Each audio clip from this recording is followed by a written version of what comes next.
Hello and welcome everybody. It is time for our Critique Saturday.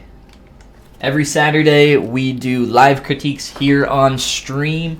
I take a look at your Z tools or your sculpts that you send in, and then I critique them live here on stream.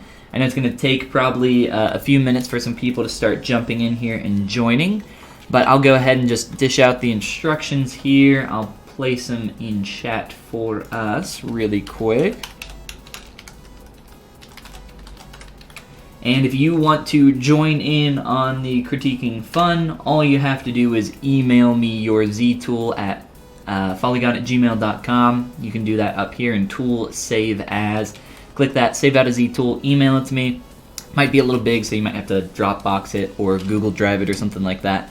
But yeah, and with that, just include some information about the file, include what you want me to look at, and specifically what you want me to critique with that. And I will be taking a look at anyone's work that they send in today. Right now, I do not have an actual Z tool that I can load in, so I'll be looking at my own mannequin that I've been working on that's kind of extended pretty far past a mannequin at this point. And I'll also take this time to answer a question that I recently got this morning in my email. It does not actually include an actual Z tool, but it does include some images here. If I can find it, where I put them. For this relief sculpture of this Jesus statue. Where is this? Is this in Brazil or Jesus Arms Spread statue? Where is this? It is in Brazil, right? Christ the Redeemer. Cristo Redento.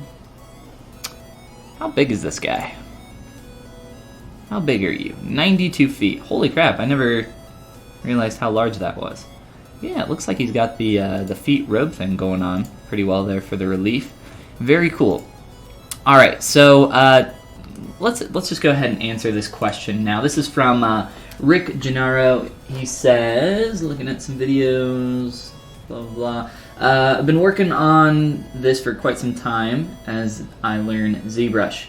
I actually did make a print of it, but was not happy with the reliefs. So here's the print of that. Looks like some SLA print going on. Was not happy with the reliefs. This will be cast into metal, and the polishing process will take away a lot of the details, so I'd like to increase the relief dimensions to account for that. Any suggestions? Thanks, Rick. Well, Rick, yeah, I do have some suggestions here. And for those that aren't familiar with what relief means or relief sculpture, relief is essentially, whoops, bad spelling on my part. Relief sculpture is essentially what you think of like 2.5D. It is sculpture, but it's typically on a flat surface, something like this, or, I mean, really all of these are great examples of relief sculpture that you would see. But like I said, typically on a flat surface, something typically for architecture or something that's maybe even framed. I've done some stuff with relief. I wouldn't really consider this relief sculpture. Typically it's a lot more flat, something like this. That's pretty cool. That looks really, really 3D. But anyway, Rick here is asking, how can he increase the depth of the relief? How can he make some of the forms here protrude a little bit more, have a little bit more contrast in their shapes here? So let's try to find a good example of how we could do something like that. This character probably isn't a great example of me being able to do some stuff here with that for relief. So let's maybe make one really quick. Let's just grab a cube here. We'll start with this. Make Polymesh 3D, of course. We want to be able to sculpt on our cube. And let's take a look at setting this up. Give me my transpose.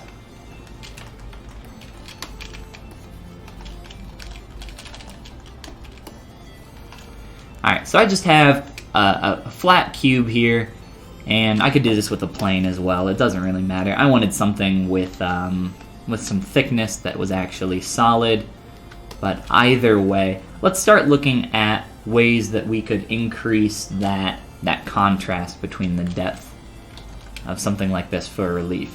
And this is actually, you know, I can't tell what scale this is printed at. Based on the resolution, though, it looks like it's pretty small. Based on the resolution of the print, I can't really tell. I would guess, I don't know, maybe like 4 inches tall at the most. Like I said, I can't really tell. But of course, the scale that you print something at, the printer that you use, all these things are going to define how much detail you get out of there. And in general, when 3D printing, you're going to see, you know what, actually, as a good example, it doesn't matter, I won't pull it up. So when you're 3D printing, let's just scale this cube really quick. This cube right now is about 2 inches tall, we'll say. Alright, but when you're in here and you're sculpting, you're not really thinking about the scale of this object in real life too much. You should be, though, if your end goal is to be 3D printing. So when you're looking at this, you're like, wow, this is huge in relation to the rest of this form. And maybe it is, but what you really need to start doing mid-process is starting to measure some of this stuff. So, 4/10 of an inch across for that stroke, and then maybe at its peak depth, we're looking at 1/5 of an inch or so. So for something like this, you really need to, for something like this guy here, you really need to start measuring some of this stuff for the scale that you're going to set it up, and try to figure out, how much detail you're actually going to be able to get out of this. So you want to be able to now increase the contrast between these forms and this detail. So you could go through the entire thing, making some additional passes. What's going on, Katie? How are you doing? Haven't seen you in a while. Things are great, thank you for asking. Got my new ZBrush mug here, so I'm happy. It's really, really hot. A little bit cooled off now. Burnt my tongue earlier. We are currently looking at how we can increase the contrast between some of these forms. So of course, Rick was the one who sent in this question. You could, of course, do another pass on all of this stuff.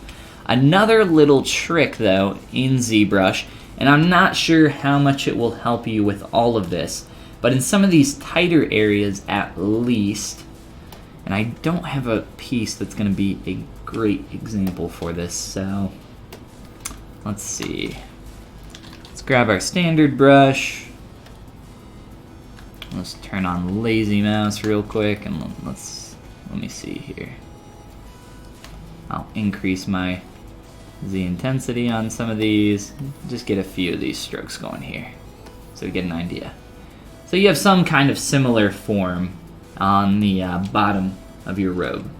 So if you go down into masking, whoops. There are a few options in here for what I would call pretty much like smart masks, like what you see in Substance Painter. They're pretty similar. There's one in here that masks peaks and valleys, and what I recommend that you do is mask peaks and valleys and mask cavity are going to be the two that I recommend that you check out and play around with. Try maybe just the default at first and see what kind of results you get with that, and then maybe play around with some of the settings. With masked peaks and valleys, I think you might have a little bit of some better results straight off the bat, but depending on, messing with these settings for the coverage and range, you might be able to get even better results. So that's a quick mask. I just did that with the default. I inverted my mask now, and now I'm masking some of this information off. And so the mask, that's just the first step. I'll do this quick. Doesn't need to be super clean. We're just doing it for an example. So we've masked off those forms, right? And now what you can do is a number of things to either, grow those out with your transpose line, or a move brush, or even hit them again with that standard brush, or go into your deformation palette and run an inflate or two. There are a number of things that you can do here to increase the contrast between forms. But play around with those, masking, mask cavity, and mask peaks and valleys, and I think that will get you a good start, at least get you headed in the right direction. Some of this stuff up here for the folds, I think you're just going to have to go through and clean up some stuff with some masking on your own, pull out with your move brush, or just hit that with some, you know, whatever sculptural brush that you like to use to really build up that form, to really give it that 2.5D relief feel. And then I think this information will pop a lot more.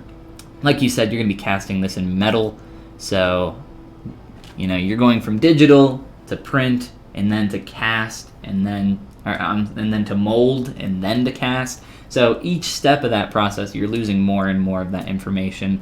So the more you can build that up in the digital world, by the time you go through those few steps, I think you'll be a lot better off.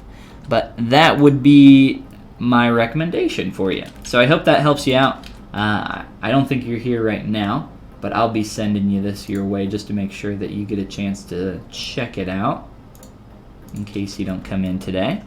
But yes, Katie says, been dealing with loads of personal stuff, so not been around a lot recently. Pushing for affiliate at the moment, so not talking a lot on Discord. Very cool, going for the Twitch affiliate. Well, best of luck to you. I think you can definitely do it, and I hope things are going well with the personal stuff, whatever's going on there. Hope that gets worked out for you. Twitch affiliate though, that's awesome. Kick some Twitch butt. And welcome everybody else that's joining us. Hope you're having a good weekend thus far. Saturday morning here, and I got my chai tea brewing. And it's Critique Saturday, I'll mention again. We're doing live critiques here on stream, so if you want to get your stuff critiqued, send me in a Z-tool at follygon@gmail.com. And I will take a look right here on stream. My time is yours. If you don't use it, well then I'm just going to continue sculpting this guy, I guess. I have nothing else pulled up in terms of projects, or we can just, grab a sphere and start messing around, like I said. Other than live critiques, I don't really have anything spectacular planned for today. These live critiques are here for you, so my time is your time. Oh wait, your time is my time? Whatever, it doesn't matter. You guys get the idea. We'll just sculpt, we'll just sculpt around and make something. I don't know, what do we want to make? If we're not gonna look at anybody else's files, we'll just do stuff. I don't know what I'm doing. I'll just play around here, turn off perspective for a little bit.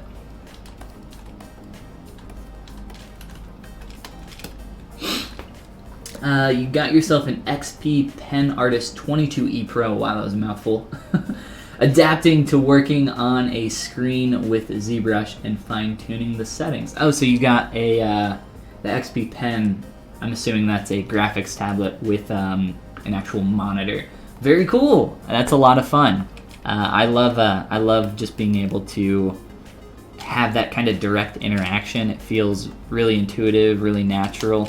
It definitely took me a little bit to get used to it as well, but once you do, it is a blast to use. I love my tablet. It's a really good tool. Gregors, what's going on? Welcome to the stream. Haven't got anything to crit, but would you know how to sculpt a wood plank? Would I know how to sculpt a wood plank? I can think of a few ways. Well, with a plank of wood, depending on what kind of texture and what kind of style you're going for, I think there's a lot of different ways to tackle it. As with everything in the entire world, there are a billion ways to sculpt everything. I try to get people out of the mindset of saying, how do I make this, or how do I make this? And try to get into the mindset of, with the tools that I have and the stuff that I have in my toolkit, how can I make that thing? So with the tools that I have, let's just grab, you know what, I'll just take this blob here and initialize it into a cube, and start growing this out into a plank of wood. And Craig Kelly, what is going on, my man? How are you doing? Welcome to the stream. Found a few ways of doing it, but I'm just asking around to see the different processes. Yeah, no worries. So yeah, I just made a cube really quick. It's got some extra subdivs in there. I could actually delete those if I wanted to.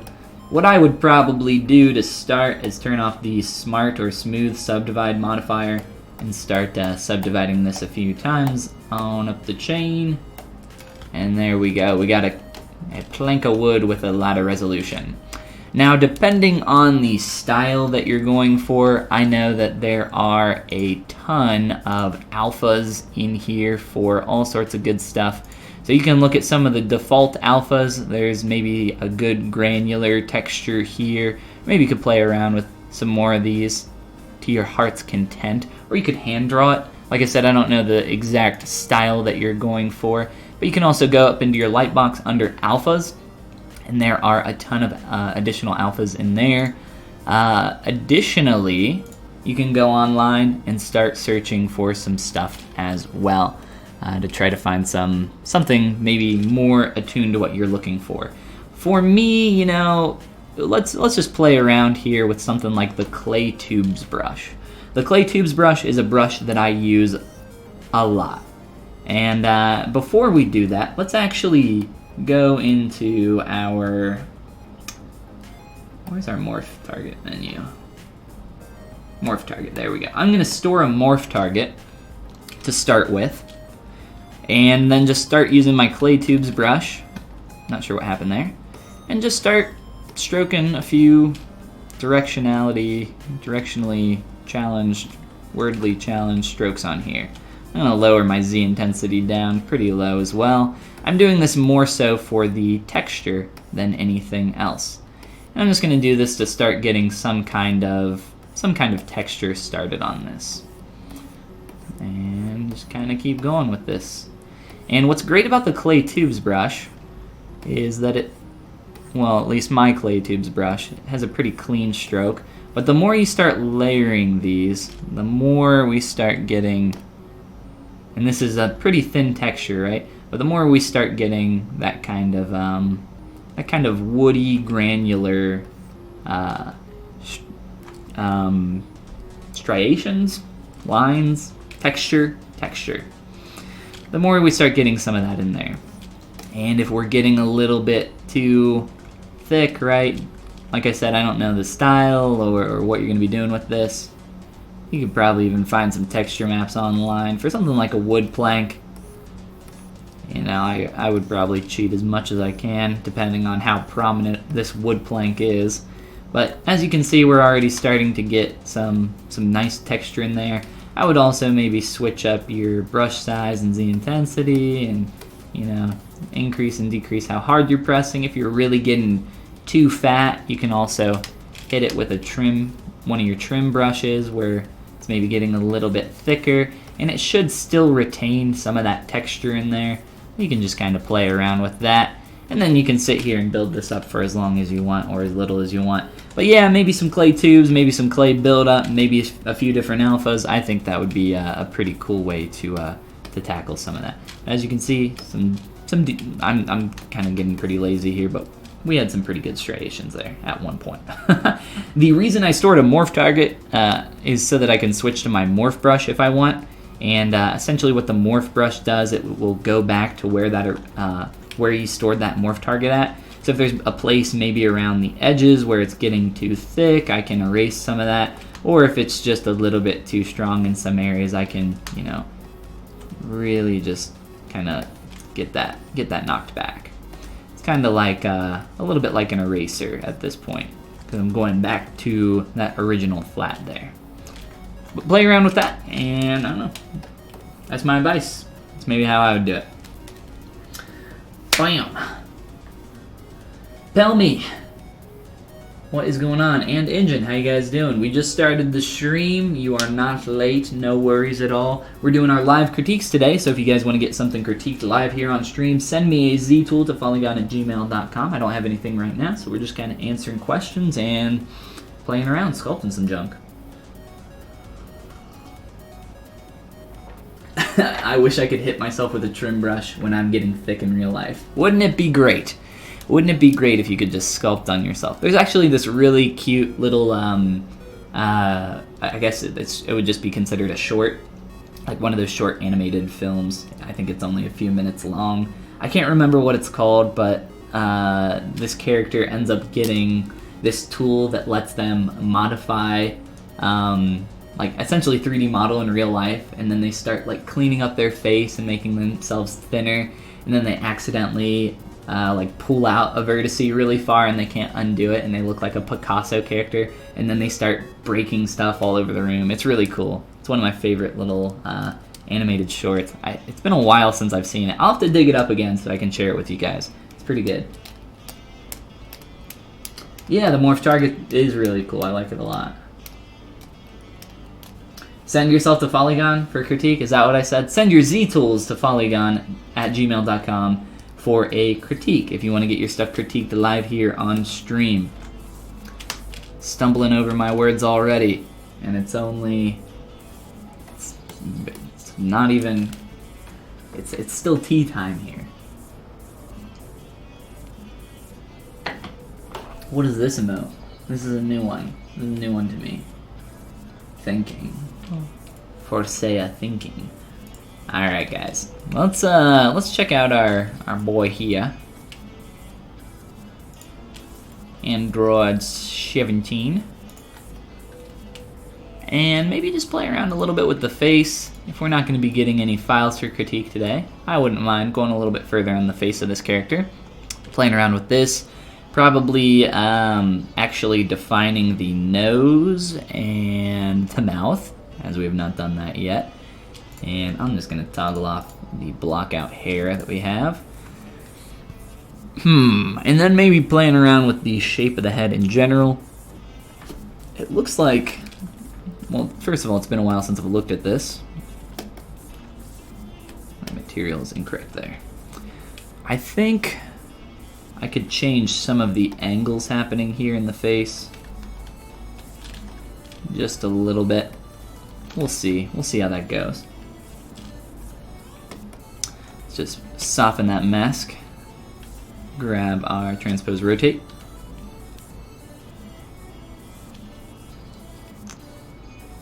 And it's probably going to be a combination of pulling in a little bit on the sides of the face, as well as tightening up some of that transition.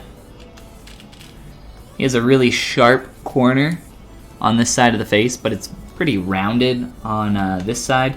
Typically when there's discrepancies in a concept, you'll just have to make a hard decision and decide what you want to do, what you think looks better, and try to represent the concept as best as you can.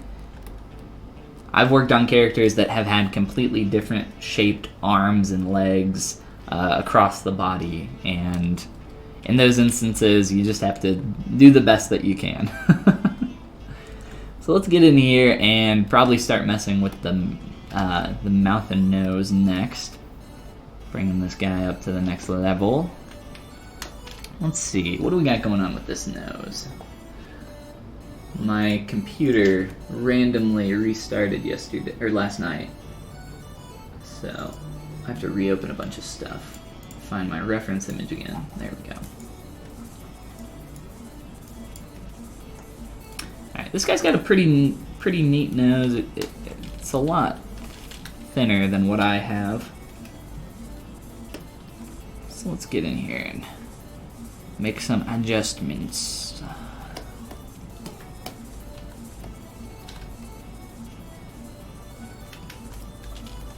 And it's more so that inner edge. Let's try to pull that in a little.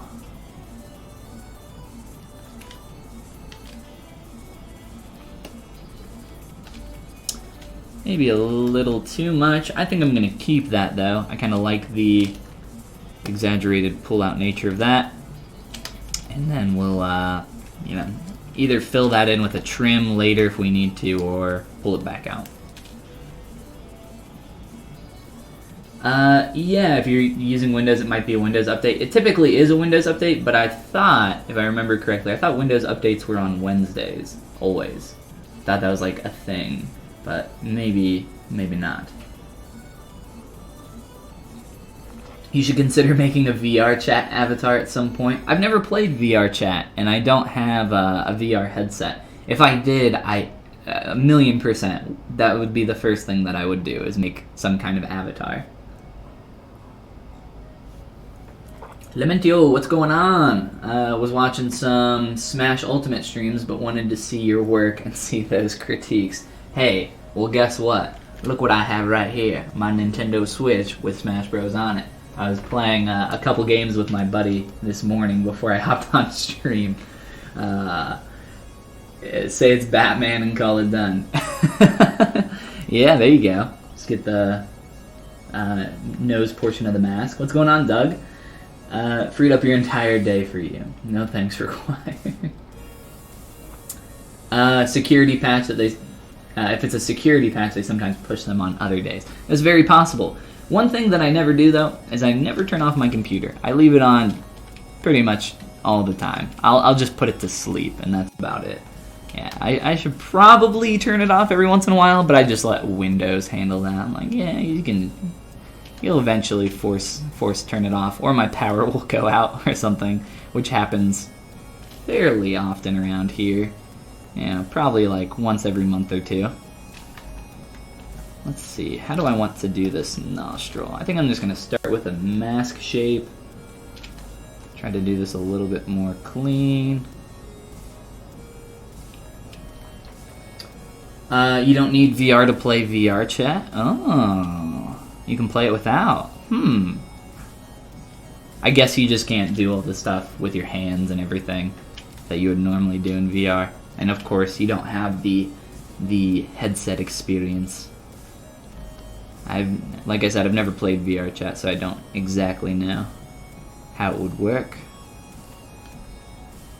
Oh snap! That's right, the Smash Brothers. For those that are just joining us, welcome everybody.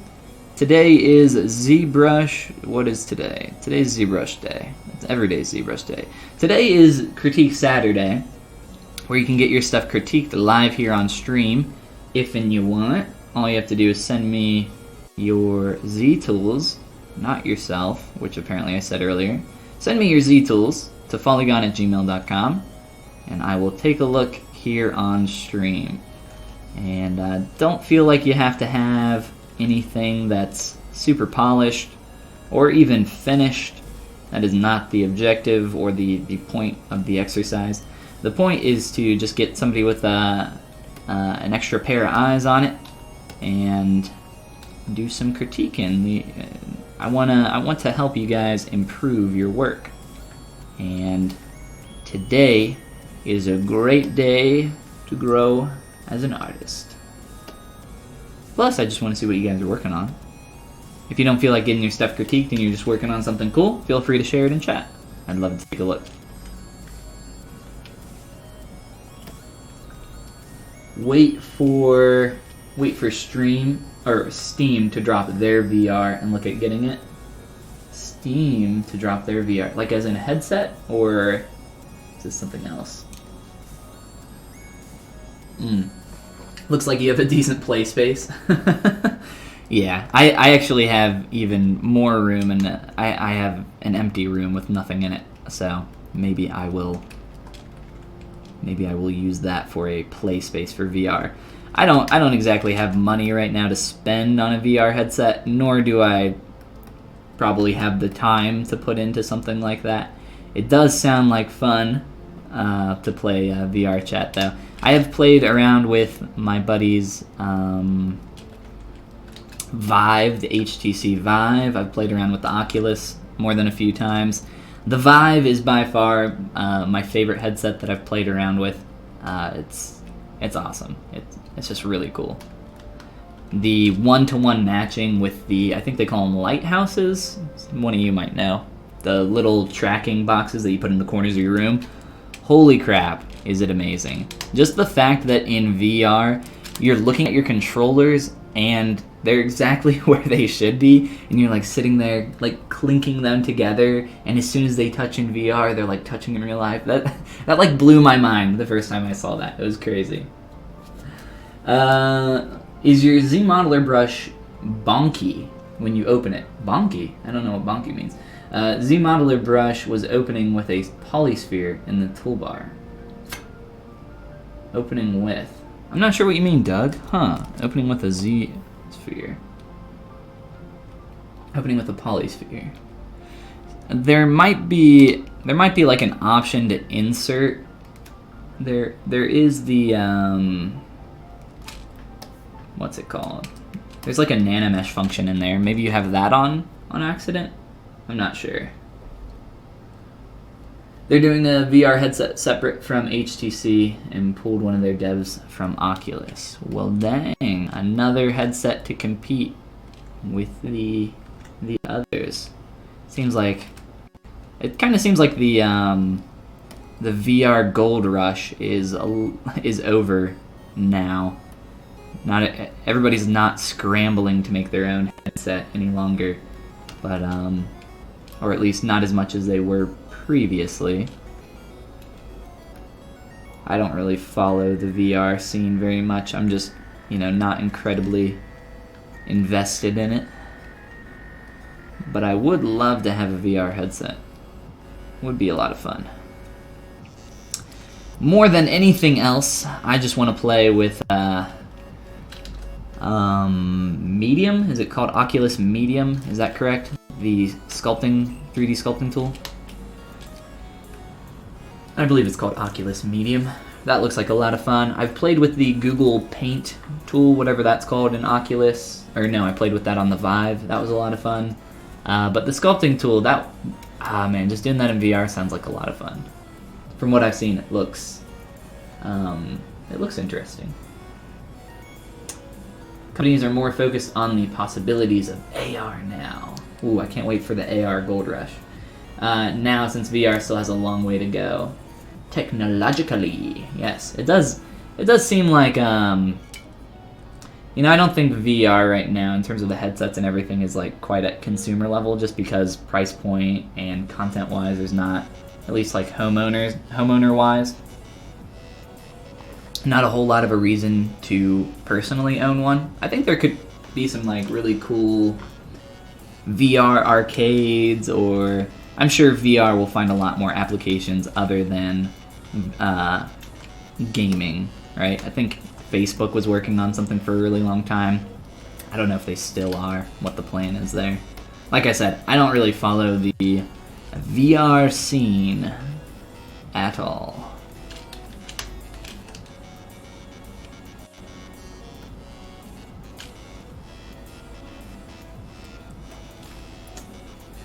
You say that, but more users on Steam have VR than ever now. Well, that's how linear time works, so it's not like over time people would have less headsets, right? You'd sell more products over time, so of course you'd have more now than you did last year, just from a kind of objective viewpoint.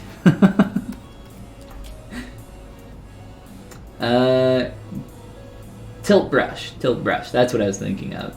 Yes, and Medium. Oculus Medium looks like so much fun. Man, I want to play that. I say play. I want to play around with it. I consider ZBrush a game, guys. I love playing ZBrush. I'm going for the high score today. This needs to pull in so much. Right around here. Right around that tip.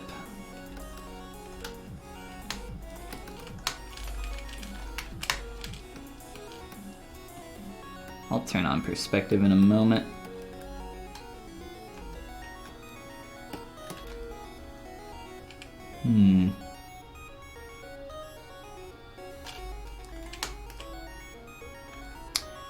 Probably as that's starting to go back, I need to like pull that in a little bit more. It's starting to get a little bit weird there in the silhouette. Also the res and the nostrils, obviously I have to fix that. That's gonna require some remeshing though. But I'll probably wait to remesh that until I also do the mouth, so we can do both of those at the same time. Speaking of the mouth, let's see here.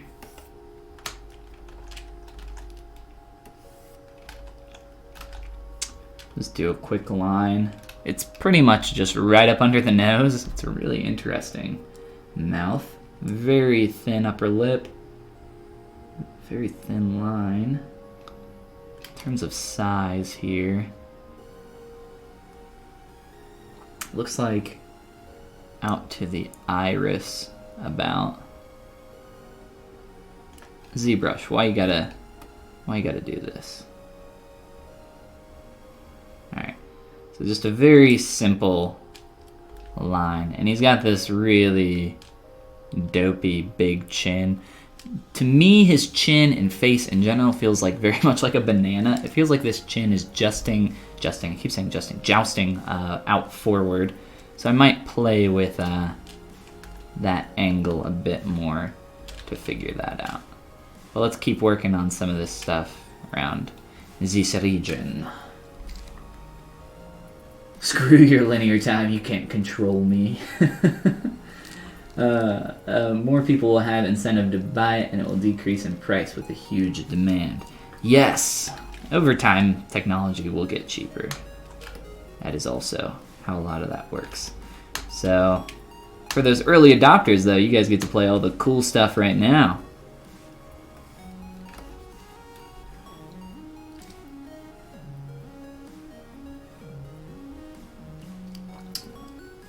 The ratio is now more with VR than not with VR, to a degree. I don't know what that means. The ratio. Toodles! Have a great rest of your day, Katie. And good luck again on the Twitch affiliate program that you're striving for. Kick some butt. What's going on, Twistwood? Welcome to the stream. How are you doing? And everybody else that is joining us, how you guys? How's your weekend going? Anybody doing anything fun this weekend? Other than playing some Smash Bros? Because that's what I'm doing. Today is Saturday, critique Saturday, whatever you want to say. We're doing critiques here on the stream. I'm just working on a character model that I've been blocking out for the past couple days. I'm here to answer your questions today, though. So if you guys have any cues or anything you want me to critique, just type in !critique in chat, and you'll get some instructions for how you can send me some stuff, and we'll look at it here live on stream. The rumor for Steam VR is that it will be cheaper than the Rift. Ooh, I like. With higher specs, better technology, and cheaper. So better hardware and also cheaper hardware. That, that's actually pretty common when people are really trying to push new technology. They'll take a cut on the original hardware and then try to make all their profits back in the software sales or game sales. I think it was the PS4, I think it was the most recent PlayStation console that took a huge cut on their console prices. They or a huge cut in sales. They actually lost money on each console that they were producing. It cost them more to make it than what they sold it for, with an attempt to make all that money back in the long run there on games and software and everything else.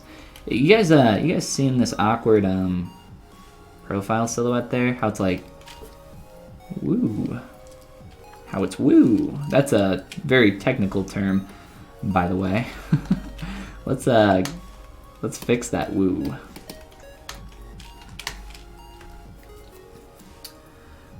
Some French dude, what's going on? Welcome to the stream. Awesome username. Any new characters you're excited to try out in Ultimate? Richter from Castlevania looks cool, but Alucard should have been in it too. I know they gave us like 40, what was it, 47, 50 characters? I don't know. Why didn't they give us X character? I actually don't really care too much about additional characters. I just want to play, like, Smash Bros. For me isn't about playing, like, oh, I want to play this character. I don't care about playing a specific character. I just want to play characters that are really fun to play. So whatever character is the most fun to play, that's the character that I like to play. Or, you know, competitively fun to play. So, like Simon and Richter, they look really fun to play. I have not unlocked them yet, but they look really interesting just because of the like reach of the whip and all the interesting things that you can do with like grabbing the ledge with your whip. That looks like a lot of fun. I'm really interested in trying them out. The Fire Cat Wrestler in Incineroar, sorry, couldn't remember his name.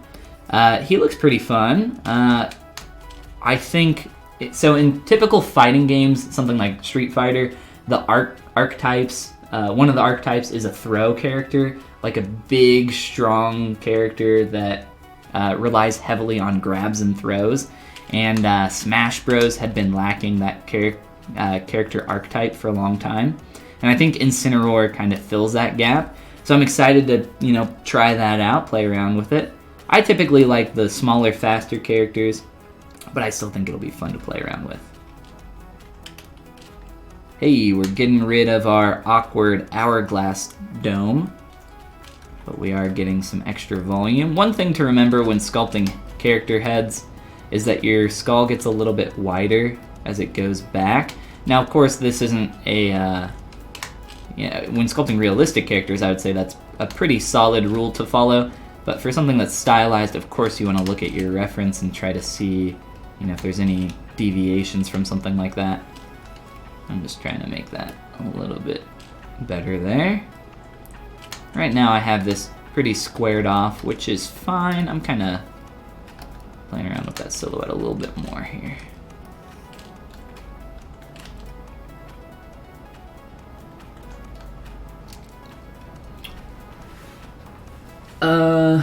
HTC won't be taking a cut of the profits because Steam are making them in-house, so they will come with the Knuckles controllers. Awesome! I'm excited to see what they end up cooking in-house.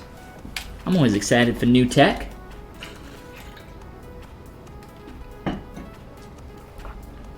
It's a very pragmatic username. The titular French dude. I hate when people use the word titular in writing, like about anything. Like, I see it a lot in reviews, and the word titular, the reason it annoys me is just because it means nothing.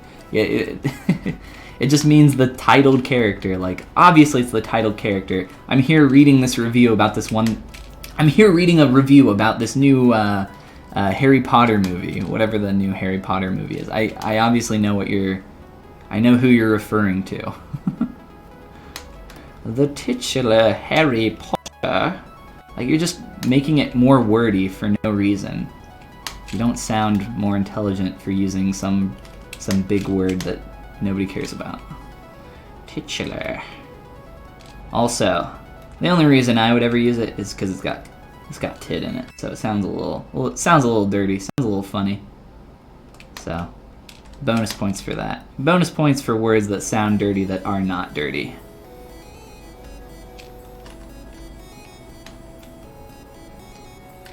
The bottom of this guy's nose is actually very flat. I'm just trying to get some additional, just a little bit of additional volume here.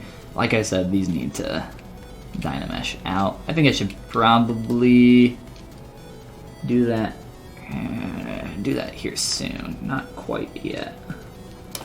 So what I'm looking at over on my other monitor is this guy here. So I'm just looking at the flow from the bridge of the nose to the face. It looks like this is not quite as deep as I have it, obviously. we want to fill some of that in and get some of this volume that I'm seeing around the cheek. This is some of the stuff that I was talking about earlier. Whoops. When I was talking about things looking different across symmetrical axes. He's got like this, he's kind of cut this off to this really sharp cheekbone point, but it's very rounded over here. It's a very soft shape. So I'm gonna go more for this shape and try to, you know, do as much as I can with sharpening up the silhouette. Obviously it's just a different shape over there. We're not seeing the highlight or information that we would need to see to confirm that that is what's going on over here on the surface. So we'll just have to kind of make a decision here. Play around with it some more. I remember when people were using the word iridescent when Linkin Park came out with that song. Very pet peeve at the time. Iridescent. Wow. I don't remember this song. Maybe if I heard it, I would recognize it. I'm sure I would. I haven't listened to Linkin Park in quite a while.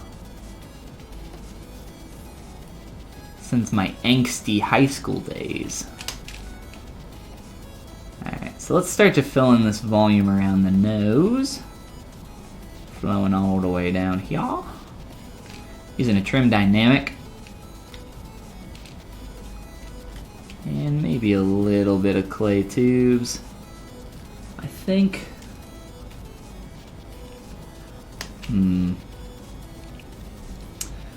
What can I do to this nose?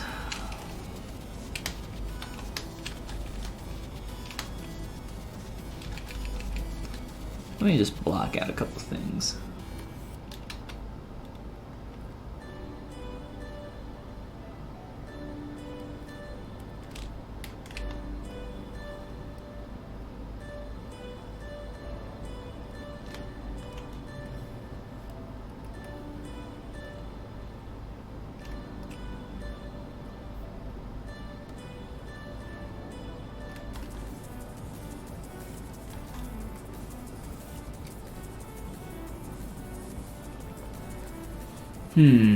Proportionally, there's definitely some stuff that needs to change here.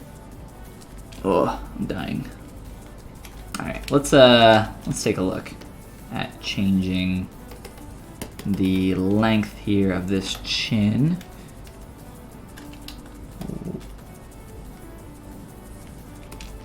And also starting to pull back on the corners of the mouth. Getting a weird mouth shape there. Just trying to keep it straight so we don't get distracted by any kind of expression. It's very easy. Like your mouth and eyes are so expressive. It's really easy to get silly expressions out of that kind of stuff.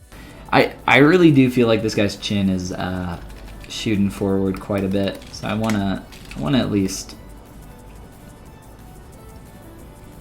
see what something like that would look like.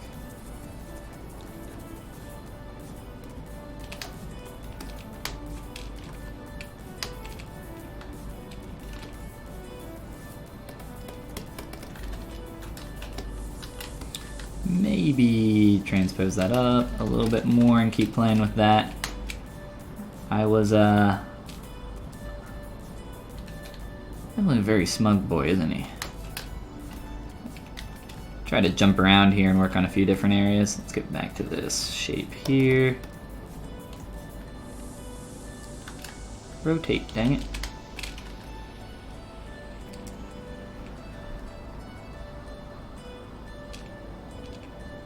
Got a big Android 16 grimace. Well, this is Android 17. Come on, get your DBZ knowledge straight. I think it's Android 17. Alright, Android 16 is the guy with the mohawk.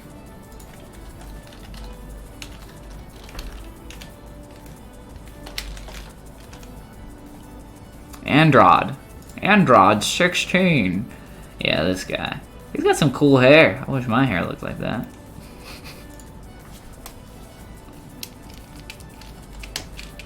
Android.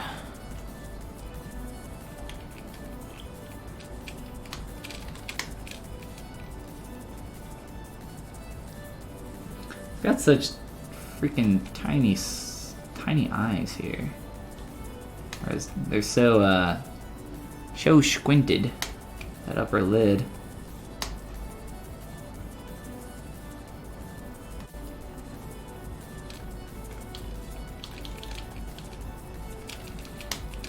Just trying to get some nice, clean shapes without losing too much of this guy in the process. Alright, I think we're adding too much volume through this area.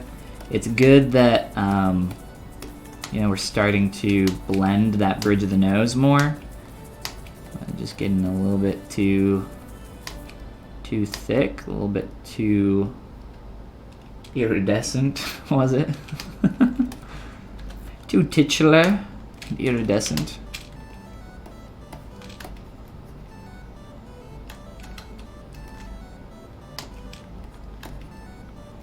And then in terms of the distance out for the nose, I think that the nose can come back a little bit. For sure. For sure. Need to be careful here. Don't want to lose too much in the silhouette.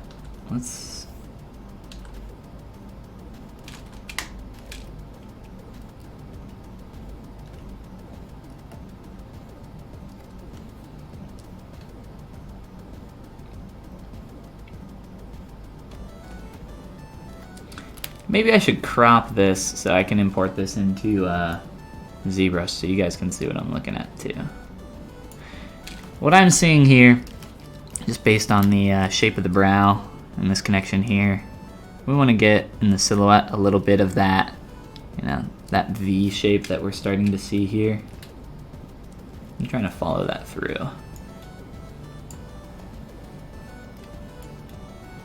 I did not know how to manage the wings of the nose until your vids. I'd always smooth them back into the bridge somehow. Yeah, it's they're kind of annoying in that way. There's a lot of little areas like that that are really annoying. For thank you for saying the wings of the nose as well. Hold on.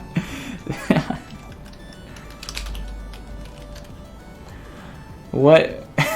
I always call the sides of the nose, I always call them the wings. I don't remember why. Oh my god! They actually are called the wings of the nose. Now I know why. I've always called them the wings of the nose, and I thought that was just a stupid thing that I made up in my head. But the Allah, the wings of the nose. Holy butt. I had no idea. I had no idea my brain was so big. Whoops, I didn't mean to click on that one. Or that. Stop it, Google. The aller groove. Aller.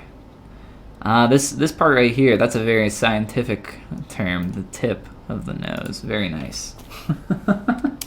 Yes. Anatomy, right? Well, I'm glad I was able to help you out in some respect.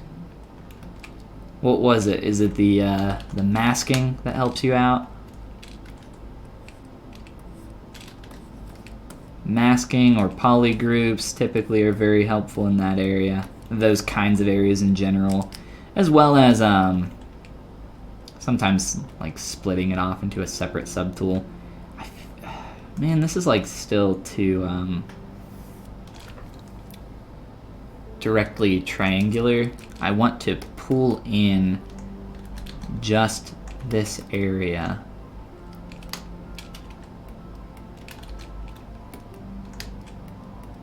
So that it starts wrapping more.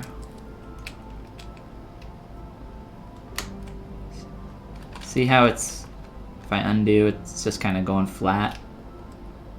I want that to get a little bit more rounded through here. That's why looking at your extreme views, like I was just doing there, is very helpful. That's not the only reason, but that's one of many reasons why it's very helpful to do that.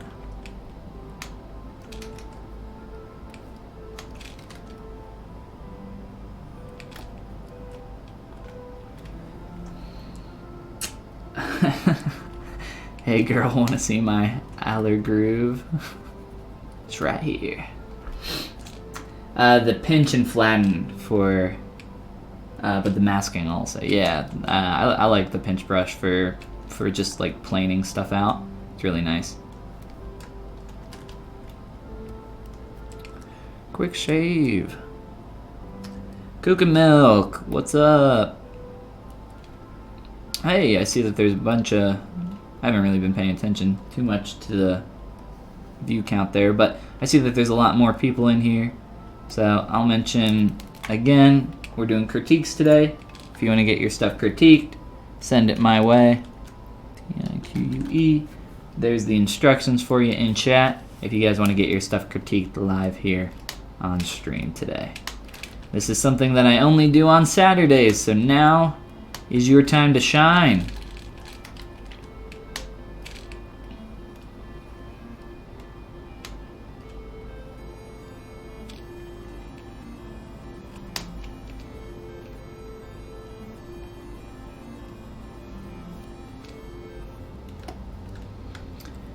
So from the profile, I feel like we're getting closer to what I'm seeing.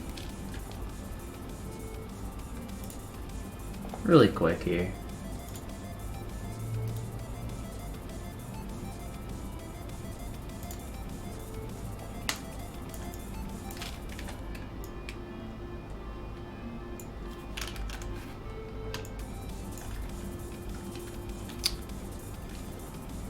I'm gonna crop this and then import this into ZBrush really quick.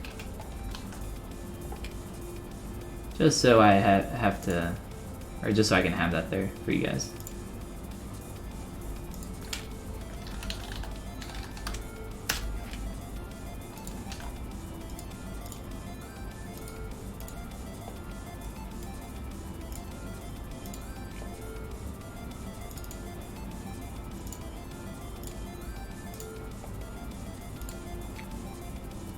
There we go. Cool.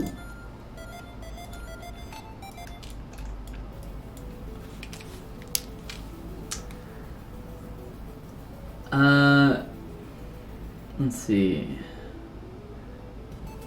Your brothers had gotten the game for themselves at Christmas and rubbed it in my face, which means I'm going to have to go out today and buy the game. I got played. Oh no, for Super Smash Bros. That's hilarious. I played it some yesterday, and I played a couple games this morning with my friend. It's a lot of fun. I actually enjoy the spirit battles or whatever they're called. I'm not sure what they're called, but World of Light. I think that's actually a lot of fun just because it creates all these random scenarios and you have to equip special things to kind of do a little bit of problem solving. It's kind of fun. I'm into it. I like it.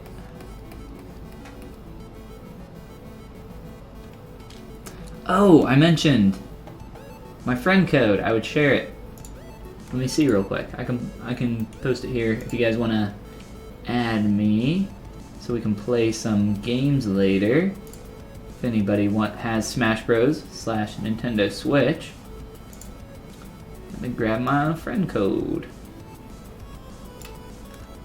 really quick, and I'll share it here in chat. There you go. Cool. So if you guys want to play some Smash later, add me as a friend, and we can try it out. Smash some bros.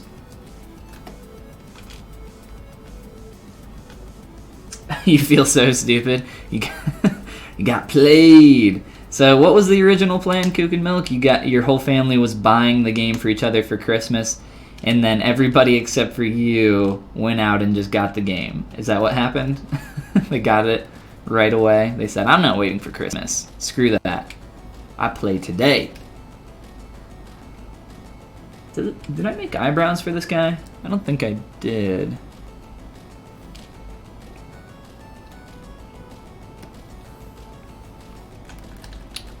We should make some eyebrows next.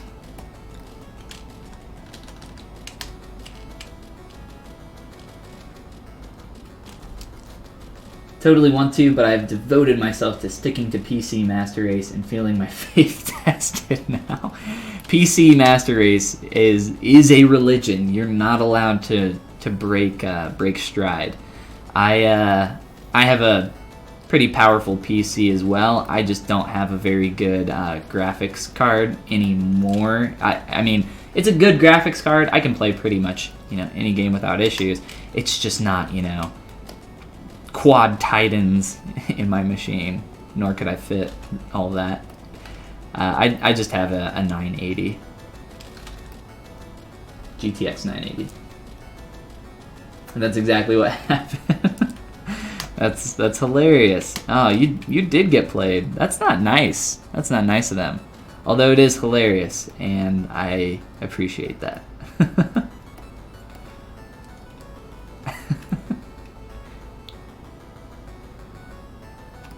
This brow shape is very interesting.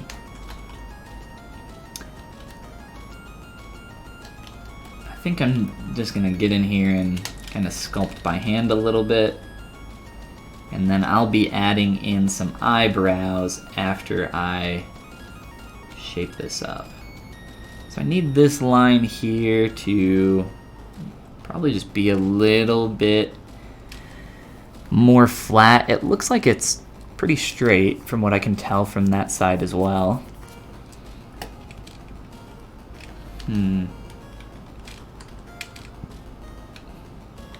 Let's try blending this part of the brow into the lid a little bit better.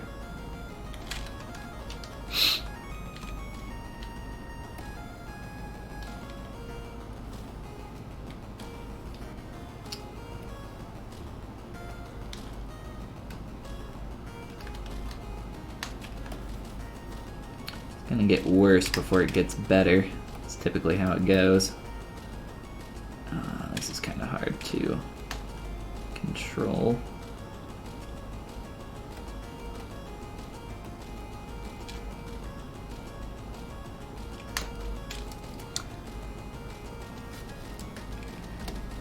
What's going on here?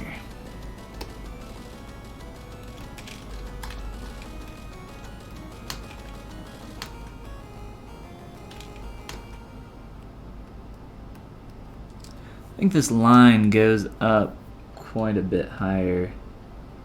This translation here. I think that angle needs to go more up. Maybe not. We'll play around with it. Most games come out on PC. Yeah, most games, except for Nintendo. Exclusive titles on consoles, never really had an interest for. But damn, the Ultimate is killing me. I've saved your friend code so I can play you at a local GameStop. I don't know if that works. I don't know if they have the online play, but if so, and if I'm on, I am down. We can smash it up.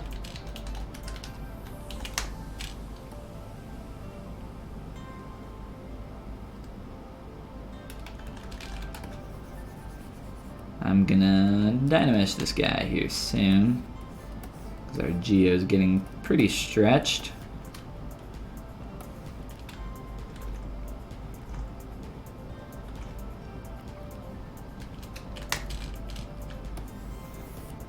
Very interesting shape. Having trouble figuring out exactly what's going on over here. Whoops. Play around with it a little bit more, and we'll go back to our mouth and nose.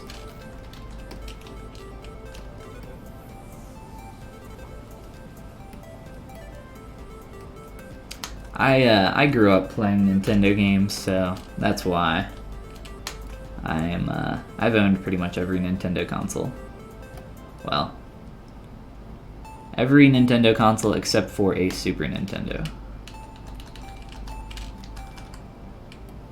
And anything predating the NES.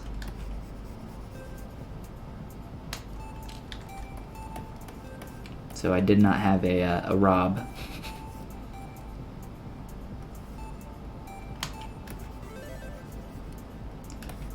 But I had like two or How many Game Boys did I have? Too many Game Boys. I still have my original brick white Game Boy. And it still works.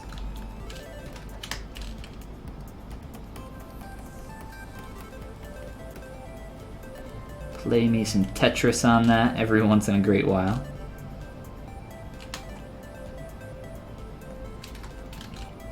Or some Mario. I'm trying to remember what the original Game Boy Mario is. I think it's just Super Mario World.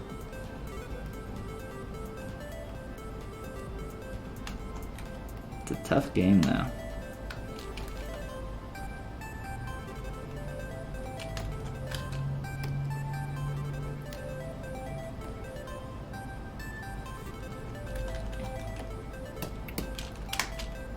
Oh, I didn't show you guys my present that I got. Here, I'll be right back.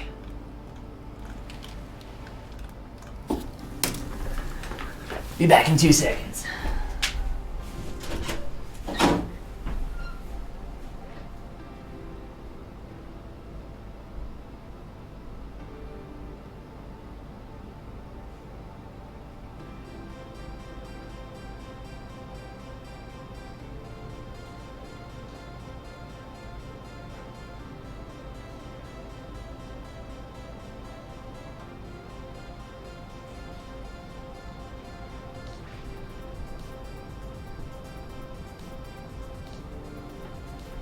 Having trouble carrying it all. But Pixelogic was super friendly, super nice, and they sent me some Christmas presents. I stream live on the Pixelogic ZBrush channel, and they were kind enough to send me some goodies. So they sent me a They sent me a hat, a flat bill hat, which is pretty cool. My camera's freaking out. 1 second here.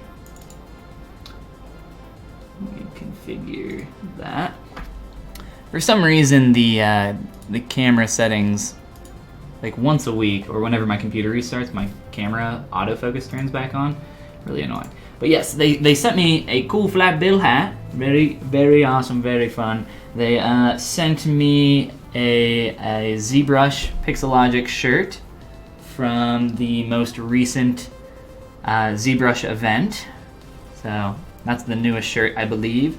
They sent me just a standard Pixo ZBrush shirt, ZBrush logo on the front, ZBrush on the back, and I got a ZBrush Live pen. I'm not much of a hat guy. ZBrush pen, some stickers, ZBrush Live stickers, Pixelogic ZBrush stickers. I think I had some of these from somewhere. I can't remember where I got these. Some more stickers and decals and stuff. And let's see, a mouse pad, which I don't really have a mouse pad right now, so that's also greatly appreciated. A mug. Man, they sent me a lot of stuff. I love the mug. I'm obviously using it right now. And then they, and a pin, a little Z pin there. And then I don't know why, they sent me these. I have no idea what the hell these are, or why they sent me to them. I guess just for fun. But we have a Back to the Future playing card of some kind, and it goes, this is obvious, this was somebody's, it's stained. I feel like this was on somebody's desk, and then some kind of Jurassic Park card. I don't know what these are. And then a Trainer Professor Oak Pokemon card. No idea why. But yes, that's that's all the goodies they sent me. I thought it was pretty funny. I was like looking through this stuff and I was like, what the heck is this? But yeah, very, very cool, very nice of them. I stream on the Pixelogic ZBrush channel on Tuesdays at 6 p.m. So if you guys are 6 p.m. Eastern Standard Time. So if you guys are around, you should definitely come and hang out. It's a ton of fun. I try to prepare a little bit more for those and try to work on some cool stuff. Oh, there's also some, whoops. Accidentally grabbed Gyarados there. But they sent me some lanyards as well. But yes, very nice of them. Very cool. Thank you, Pixo. Very cool.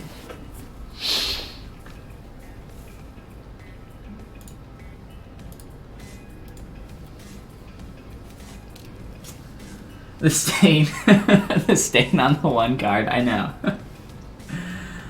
I must have been a good boy this year. That's right. Daddy Pixelogic. Santa. Xanta with a Z. Z Santa. Thought I was a good boy. They could be trying to inspire me. Yeah, maybe. Maybe so. Oh no, no ugly Z sweater. Though I wish. I might get my own made. That'd be pretty dope.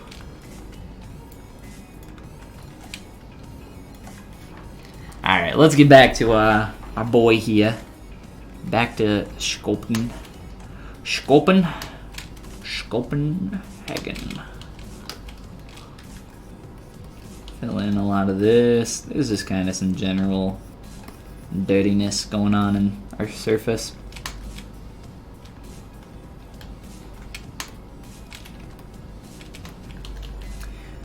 It definitely feels like he's got some banana stuff going on in his face, doesn't it? Am I the only one who sees this banana swoop? I can't be.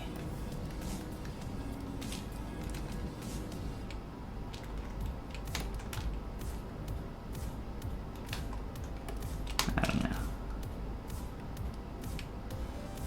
I don't want to exaggerate that too much.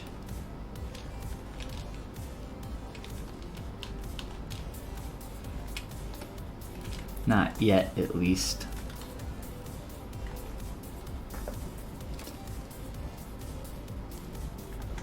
RD Multimedia, welcome to the stream. How are you doing?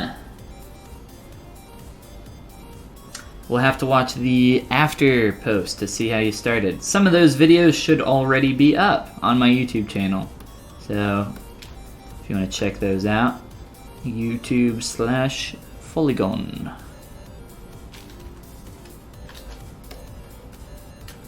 I love the process to current. Awesome. Well, thanks, man.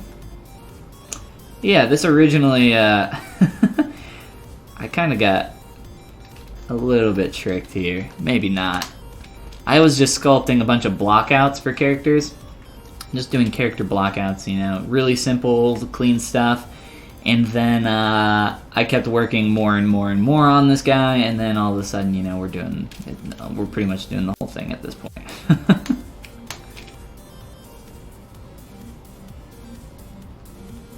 Whoops.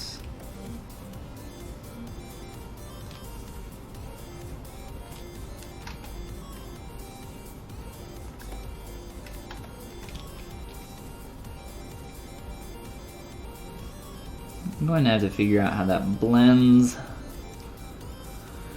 a little bit more. It's going to be a tough one for sure.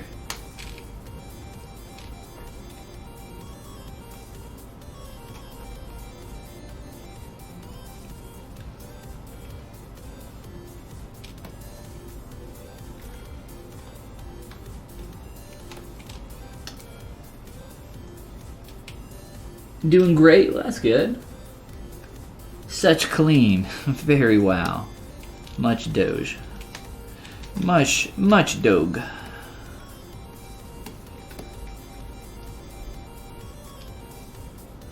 This is what you need to get your bumpy characters sharp, cleaned up. Very cool, very cool. Yeah, I do a lot of stylized, super clean stuff, or at least I try to. I have been told that my characters and stuff that I do is pretty clean.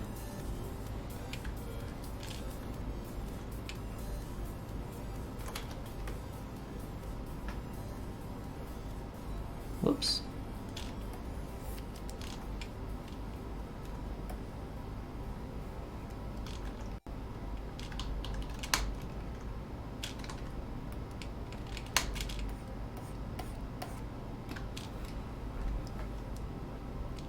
Definitely getting a feel for some more volume through this area.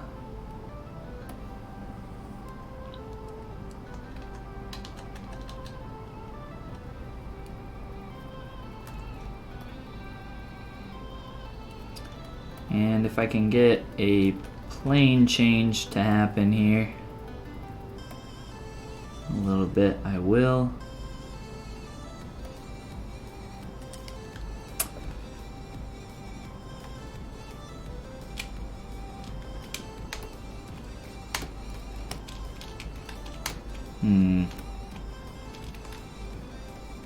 I'm just trying to figure out this shape a little bit better.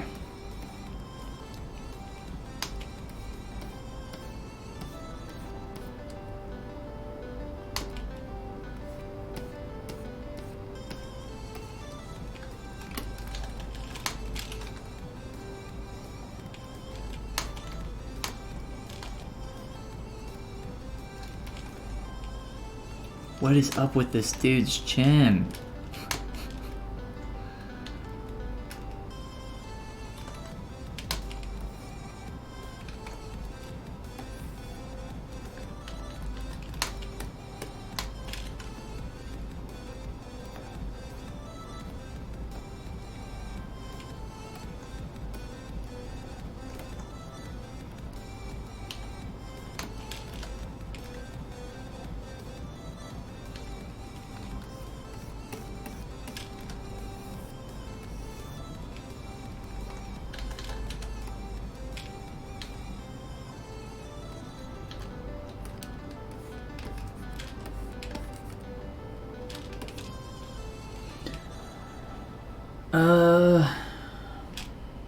They're always clean. The Goofy was like, wow.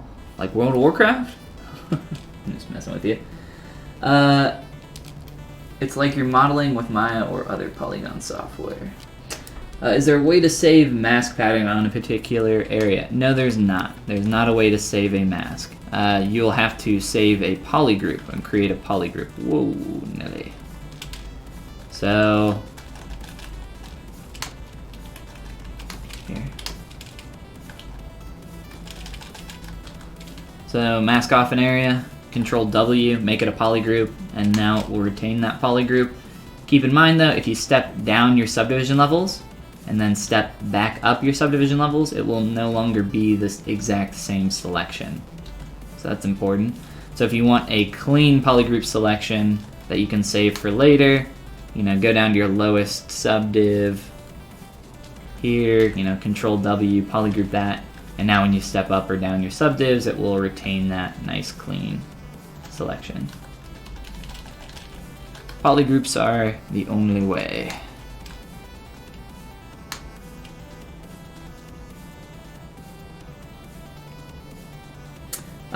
Yeah, if you're a 3D artist, or you know, if you're just an artist or whatever, I would love to check out some of your work, see what you guys are working on. If you guys are working on anything cool recently, you can feel free to share links in the chat.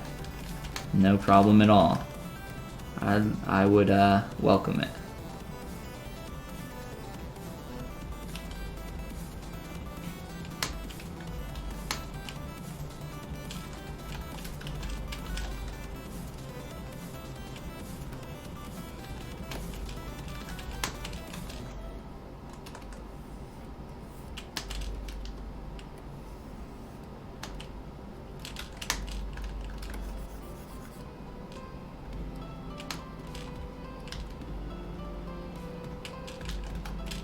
Flow of this is just all wrong.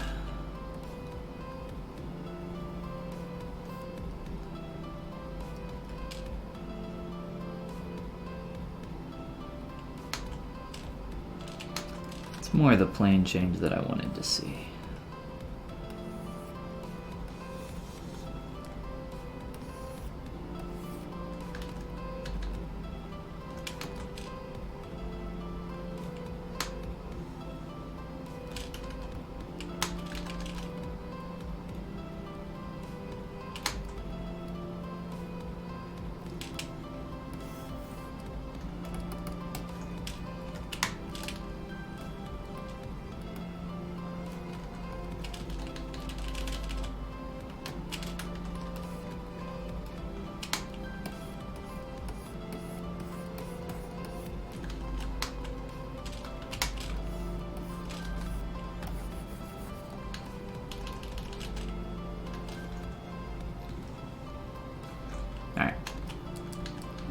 get in here and just clean up this area a little bit more around the top brow.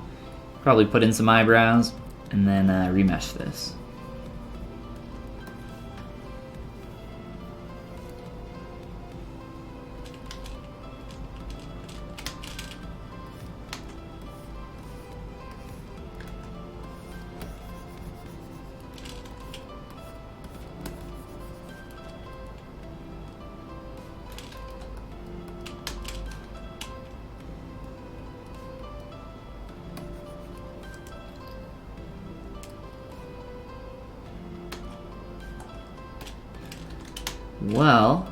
Well, gang, it looks like we don't have any critiques for today, which is fine. Doesn't matter to me. Less mental power that I have to exert. But still, if you do want to get your stuff critiqued, don't feel like it's too late. You can send it in.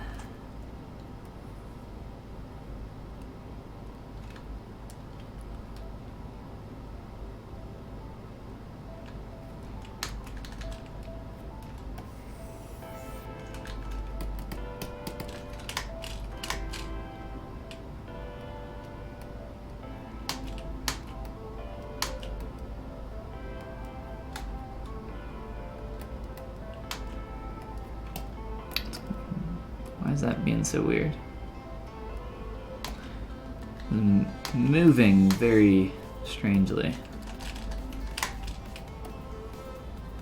Not the way I would expect it.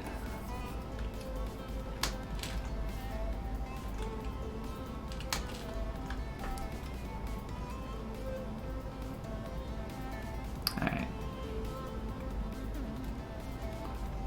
Probably mess with some remeshing here in just a second. A few more tweaks that I'm noticing.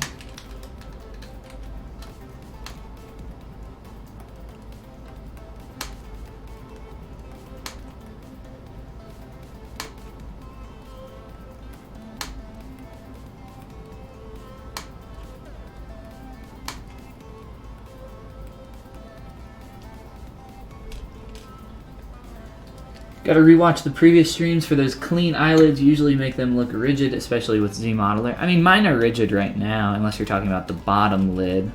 The only difference is I just combined the geometry and cleaned it up a little. I don't know if I'll do that with the top lid today. Just have one artwork in your art station. Hopefully you'll be able to fill it up someday. Stern Safari, welcome to the stream. Yeah, I'm sure you will. It's not a race, you got plenty of time.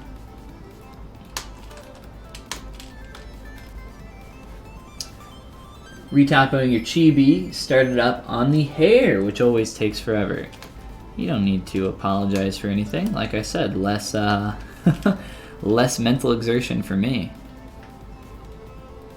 I am here to critique your stuff if you have something for me to critique. If not, no skin off my back.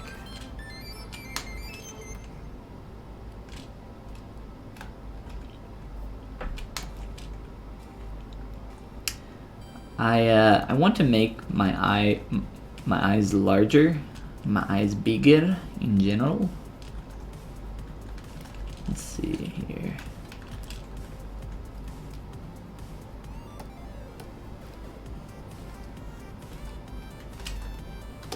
Let's go into Transpose Master really quick.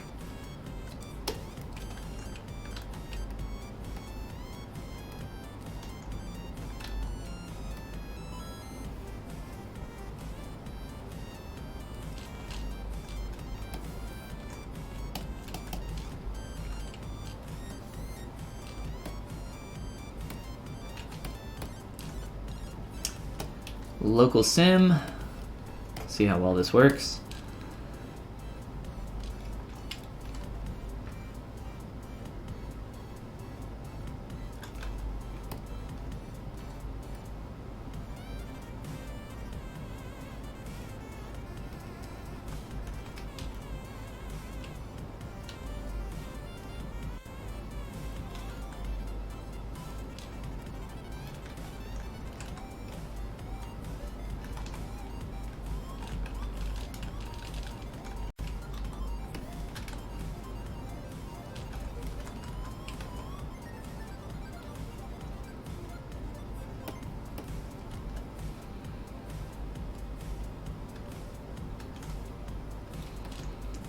I'll mess with that. Let me see how that looks with the actual subdivs on.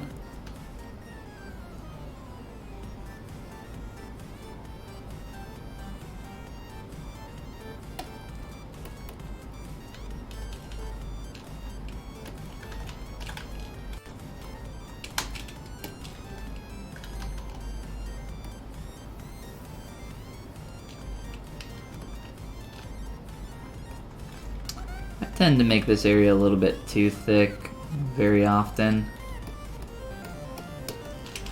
And I don't think this is going to give me the exact result I want. Beautiful.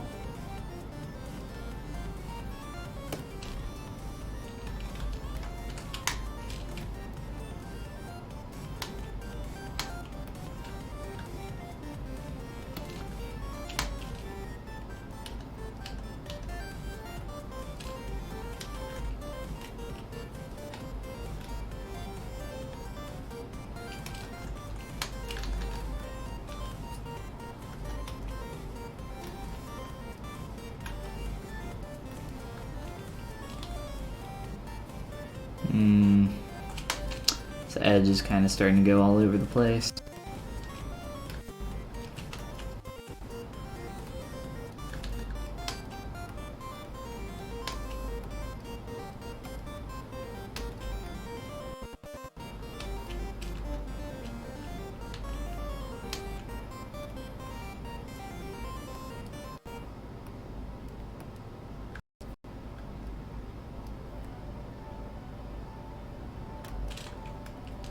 I feel like the angle of that could change quite a bit. I'm just gonna leave it for now though.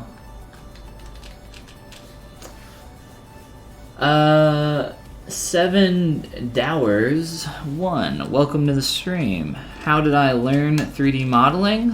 Lots and lots and lots and lots and lots and lots of doing it. Hands-on practice. When I started using ZBrush, started getting into digital sculpting, I bought a couple books, read every page, bookmarked every other, and yeah, that's kind of how I started. At that point, I was obviously making a bunch of garbage, a bunch of poop sandwiches, as we call them. Now, not quite as poopy, just takes time. But if you're asking about like training or anything, I didn't go to school or anything like that for digital sculpting or 3D.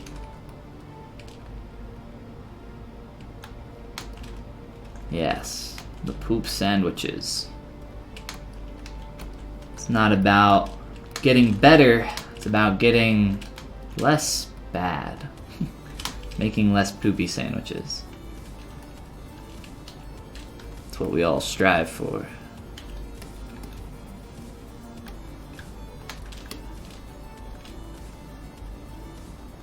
$25 pieces to tweak. That doesn't sound like fun. I don't know what that even means. 25 pieces? Like 25 different models that you're working on? Sounds like a lot. Sounds like a full year's worth of work. Positive vibrations. Or good vibrations. Beach Boys. I love me some Beach Boys. Good vibration. If I could not get copy striked for music, I'd be listening to all sorts of oldies. All sorts of goodies. Oldie goodies.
What do you do when you got a line for a mouth? You figure it out. And this is something else here. Main ol Mishu. Close enough. Thank you for the follow, and welcome to the stream. How are you doing?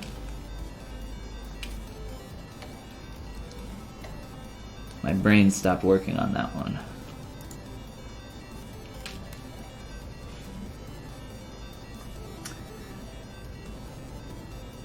Copy strike for starting Beach Boys concerts. Gotta get the Beach Boy vibes flowing. I wish I was a Beach Boy.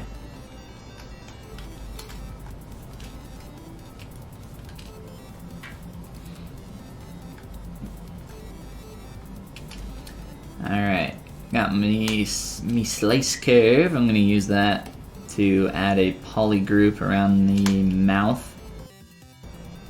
So it's really important that you look at whatever you're sculpting from really extreme views, because if we look at the corners of my mouth, as that starts to go down here, it starts to become quite a bit concave around this top edge here, this whole top area. So I have to really make sure that this form is reading well from all angles.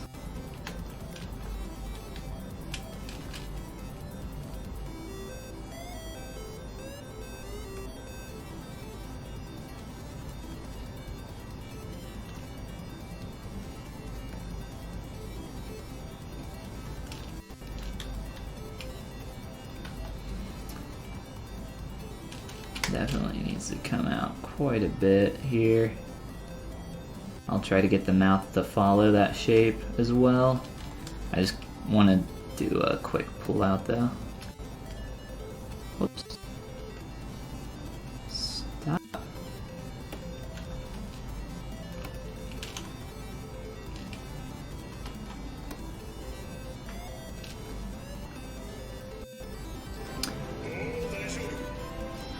Dows, thank you for the follow.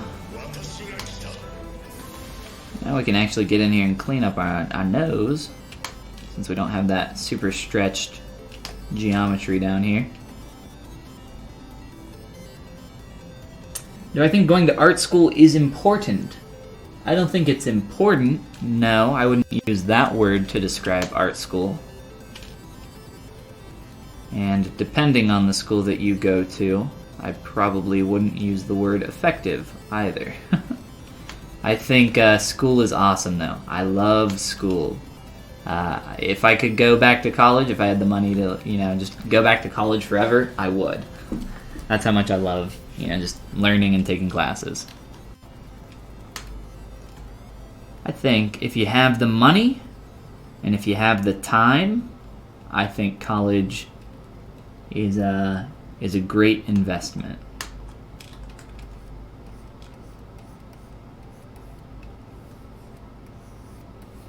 But at the end of the day, you are responsible for your own education no matter what.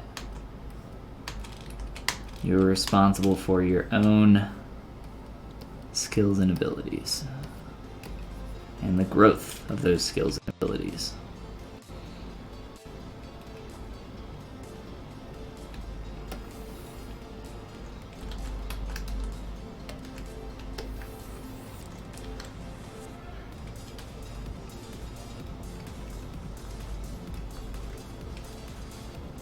When I check my work from all angles, I think I have it looking right, but when I look from floor to chin, I notice it looks really off. So if you get that bottom up look, something looks really off. Danilo, thank you for the follow and welcome. How are you doing, Danilo? How goes your day? So when you get that bottom up look, if it's looking off, I don't know what you mean by off. If you're using a reference and a shape just feels like it's not turning right, And spend some time working on it. Try to fix it from that particular view and then see what you break from some other views. Or if you want me to take a look at it, I can do that. It is Critique Saturday. We are critiquing things live here on stream. Well, actually, I'm sculpting something I made right now. But I've made all of this from scratch here on stream. If you want to check out the whole process, it's uploaded over on my YouTube channel. Dulcin, maybe? I'm probably saying that wrong, but thank you for the follow. How are you? How you doing?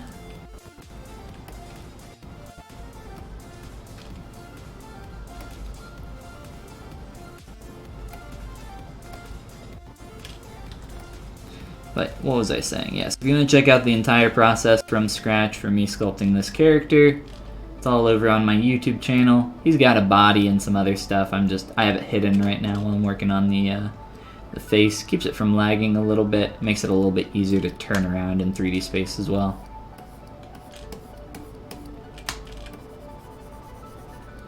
We'll have to figure out what we're gonna do here. Probably get some more depth in the lips in general.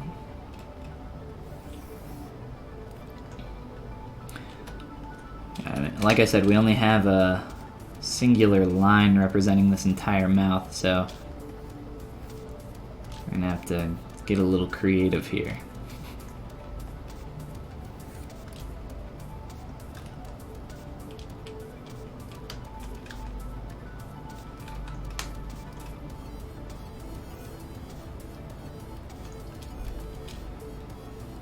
Amazing work. Well, thank you. I appreciate it.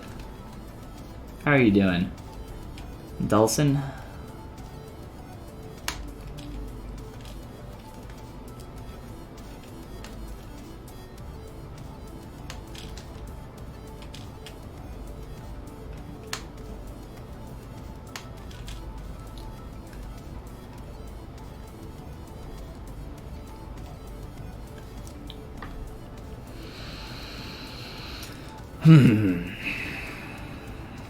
This mouth. We have this huge like white space here of lack of information to figure out the shape that we could create here in 3D. So I'm kind of playing around here in the mud a little bit, trying to figure it out. I don't particularly like how this curves a little bit before it hits the surface turn. I don't particularly like that shape too much. If I am going to keep that, I probably just need to round out all of this transitional form down here quite a bit more. I'm going to make this easier to work on for me.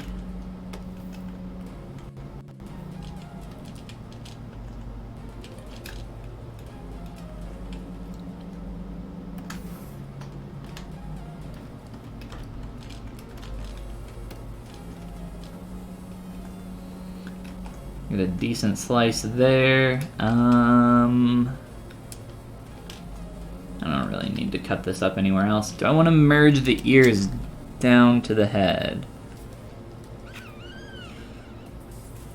What am I doing with my hands? Maybe. Maybe, he says. Pretty simple ear shape. Scale, we're going from eye corner to nose mouthish.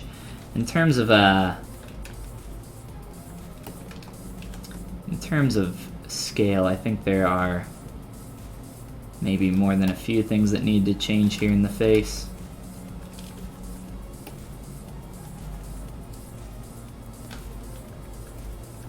Slide these down. They're a little bit too big.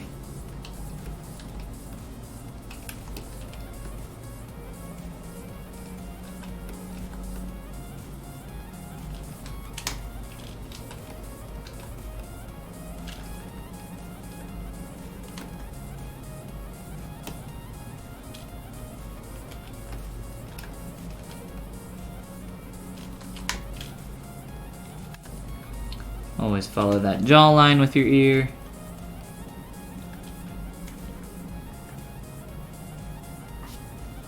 Because of the tilt of his head, it's making the ear look like it's higher than it actually is.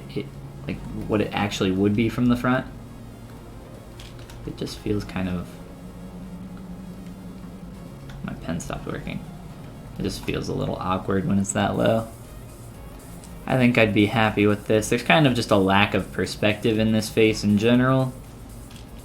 And I doubt this was conceived with it, with the notion of it ever being reproduced in 3D, so gotta figure out some things. As always. That's what the whole thing's about, right? Trying to figure it out. Every new character is a new puzzle to solve.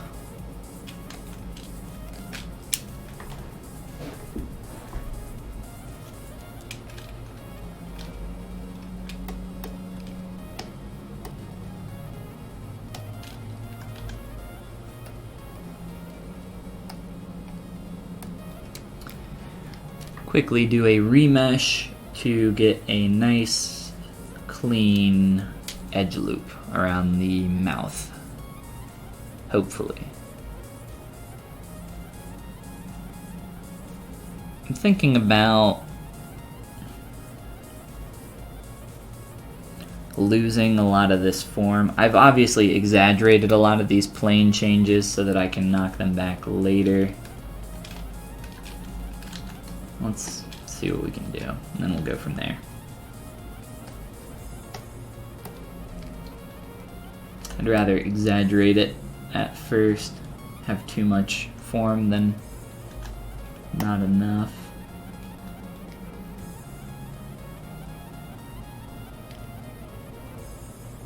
Uh-oh.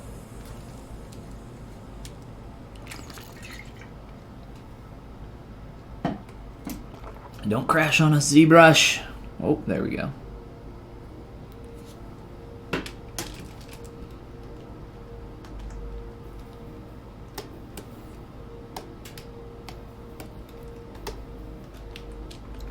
So for those that are just joining us, so you can see some of the rest of the block out. Yesterday I ended up making a ton of brushes. Let me delete that.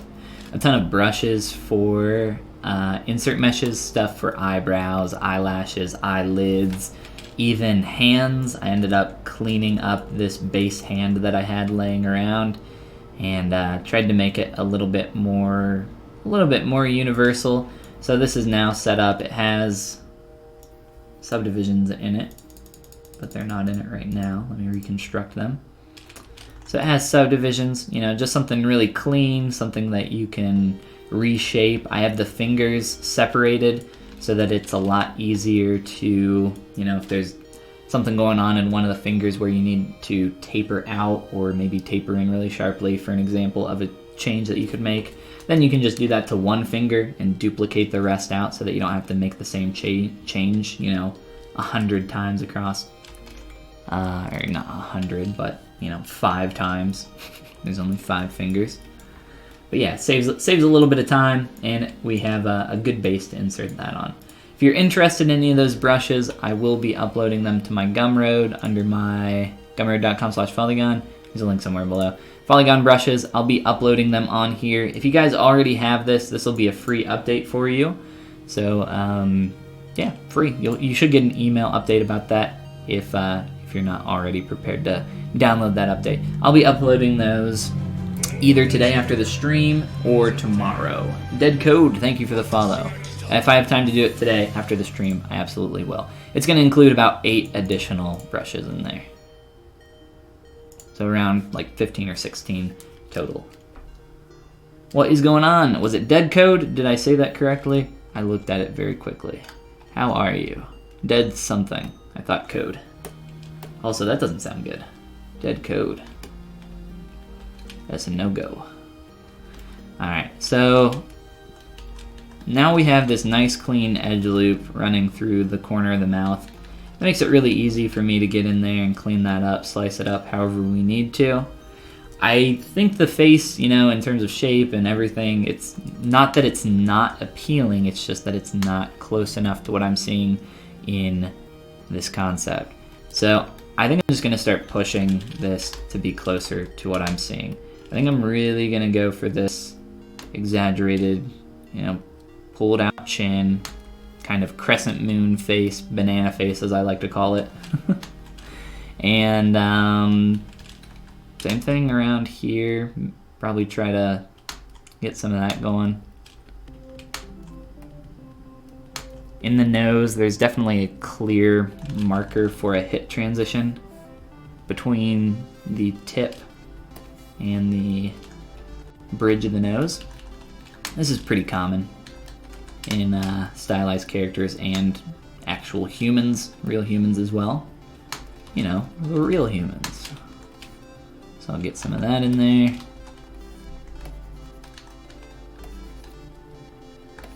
Definitely round this out. Probably narrow this even more so than what I have right now. Let me make sure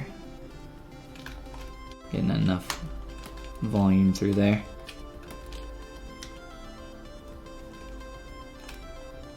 Alright, let's grab this guy. Turn off perspective to do any kind of masking from the profile. It'll save you a huge headache later.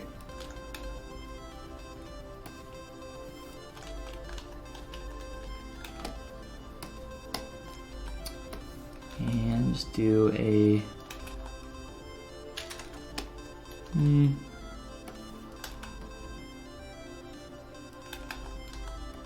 stop freaking out on me.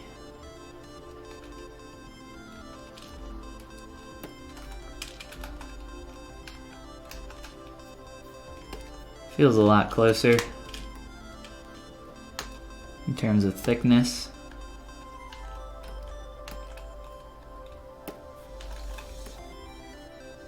A few other things here.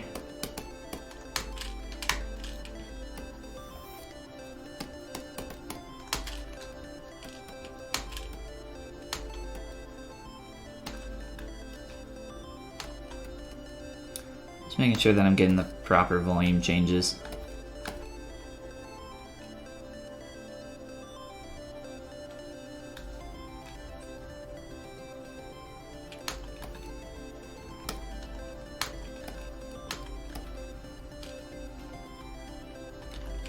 I think we're just losing too much through here.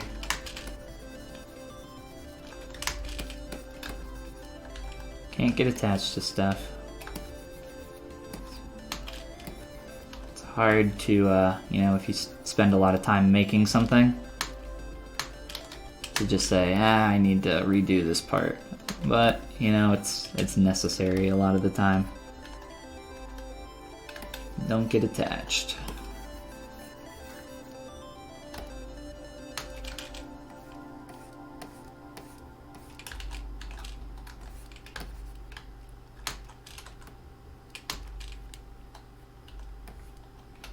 Whoops. This mouth won't be difficult to like re-sculpt in or anything, so I'm not too worried about it.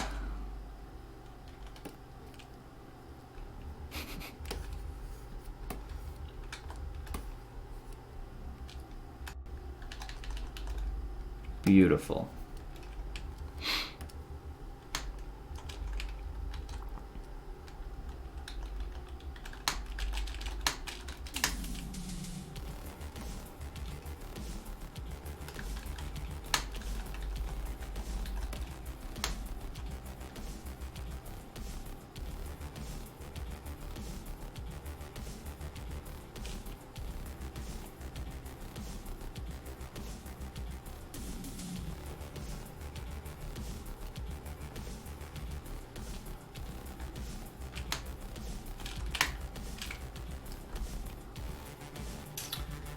Possibly one of the best hands you've seen?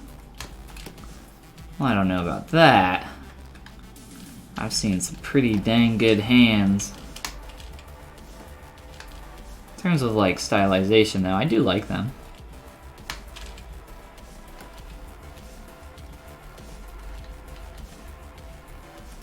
Alright, so where this plane needs to change from that upper lip into the cheek comes down from your nasolabial fold, typically around the corner of the nose or a little bit above it, which is the case this time.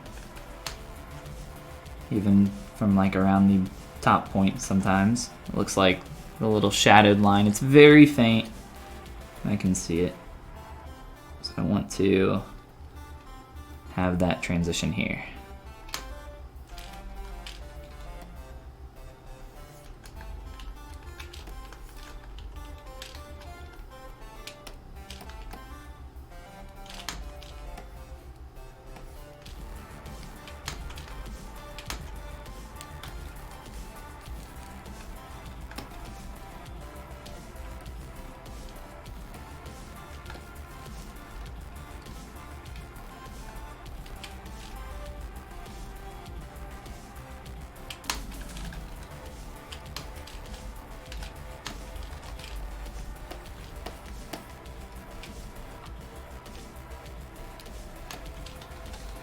Getting that smile, yeah. Just gotta fix a bunch of stuff here in the face before we can get that back in.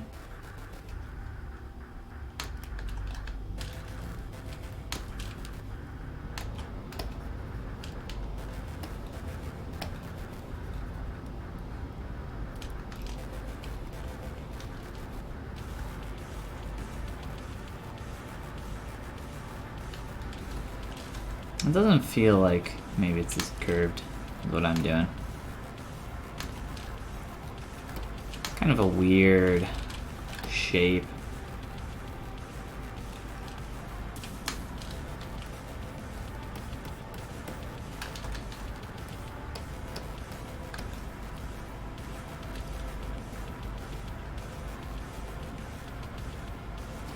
Remember, looking at those extreme views so I can see if I'm getting that nice rounded volume here.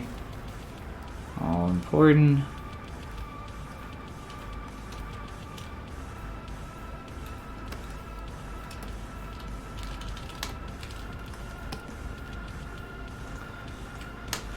Kind of screwed up our nose a little bit here, but that's all right. It's gonna happen.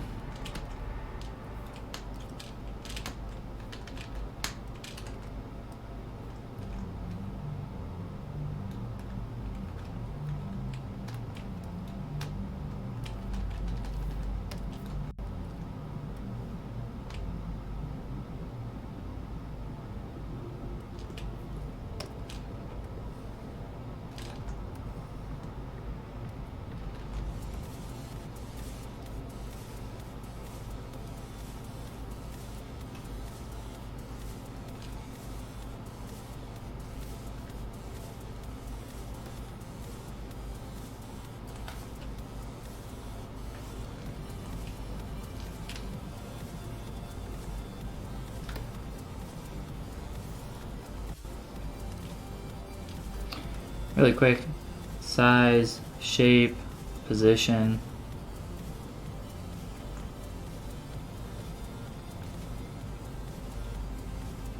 Eyes could be higher. Here, I'm gonna go into Transpose Master really quick. I'm gonna leave everything on just so I can use it as a reference here.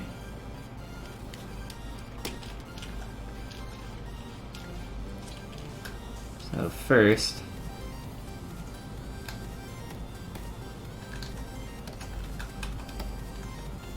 make sure all that's masked.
Might kind of sculpt out that mouth and redo it.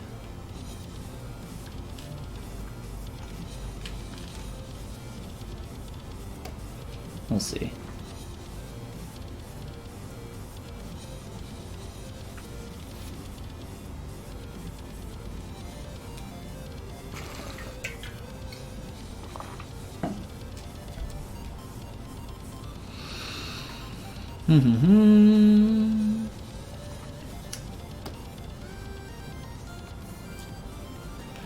Alright. For our hair block out, just to help figure out some more proportional stuff here. I don't know, might be able to get a little bit more round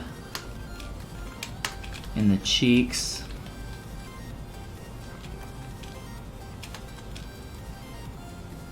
Other than that, seeing some warble here in the silhouette that we don't like. Want that nice clean line. Probably get some more volume down there in the chin. Very sharp and pointy.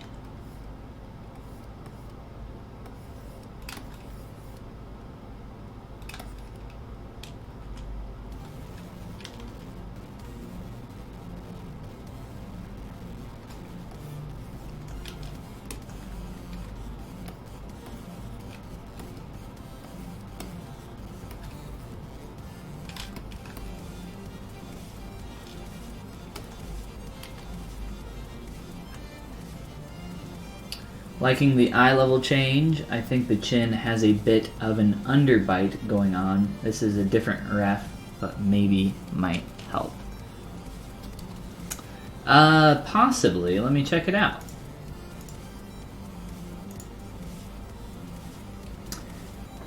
Yeah, so I think it's just kind of a completely different style. So he definitely has an underbite on purpose. I think that's what that is, right? Yeah, underbite. Wouldn't that be jaw forward? That's what I'm talking about with the banana face.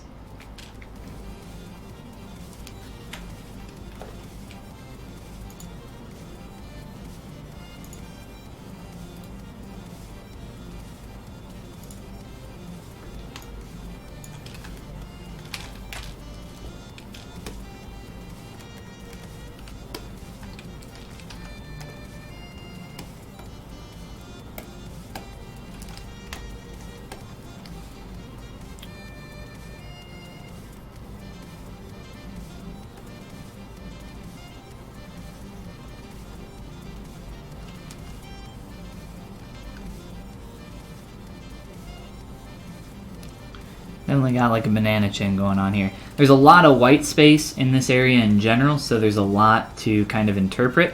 But what I can gather based on looking at this silhouette here, there's definitely a straight with a little bit of additional volume here on the chin wrapping around, since we have a little bit of a 3/4 view. So there's definitely, you know, I think there's a lot of sweep going on here in terms of crescent moon face. So I'm trying to get a little bit of that.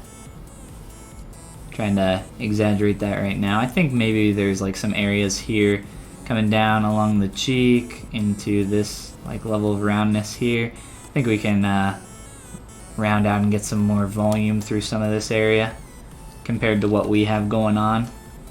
For the most part though, you know, I'm not making Android 17 the way he looks in the anime. I'm making Android 17 the way he looks here in this reference.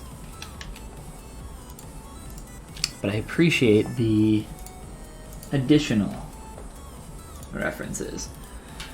For something like this, this is illustrated by GopGap. I don't think he has any additional views that he's ever drawn this character in this style before.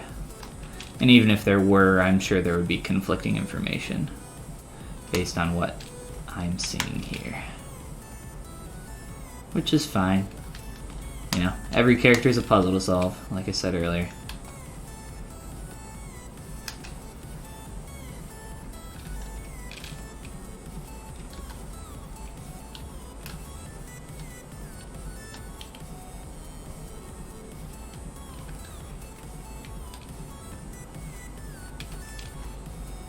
I am going to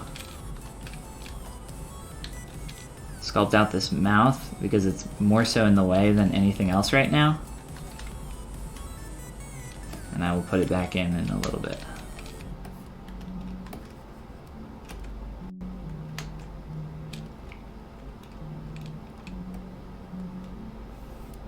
Don't you just wish you could do that to somebody? Just erase their mouth?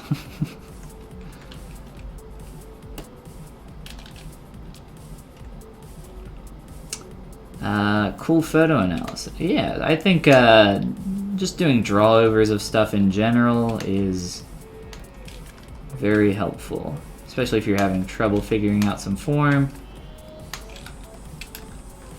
I'm not, right now I'm just, this is kind of something that just happens. I'll fight what I'm seeing because some of it's just like so pushed, like this banana chin, right, or crescent moon chin.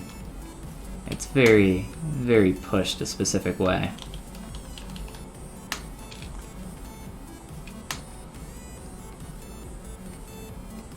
It's more so just kind of pushed around the chin though. I was kind of carrying that silhouette line through some of this part, like through some of this in the forehead, which is often, you know, a very good idea. You can get some really cool silhouette stuff that way.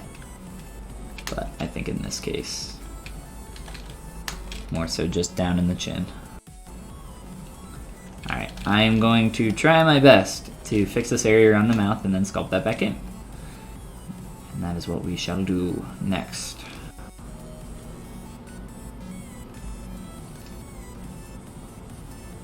I'll try not to mess up our nose too much.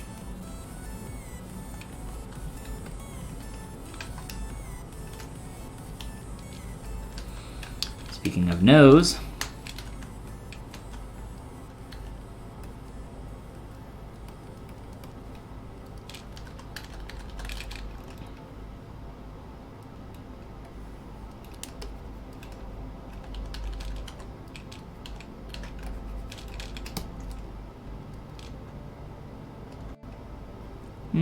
you know what? Never mind.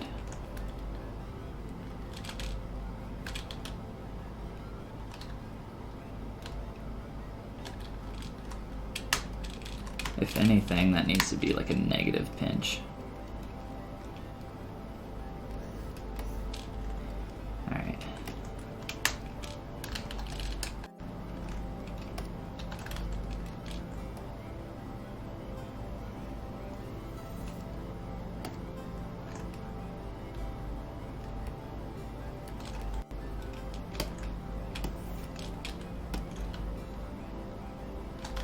Oh, dang it.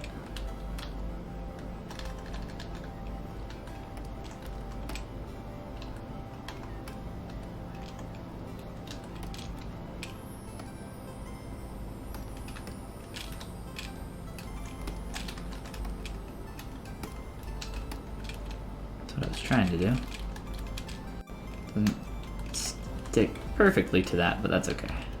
Alright. Let's figure this area out. What's going on? What do we want to change here?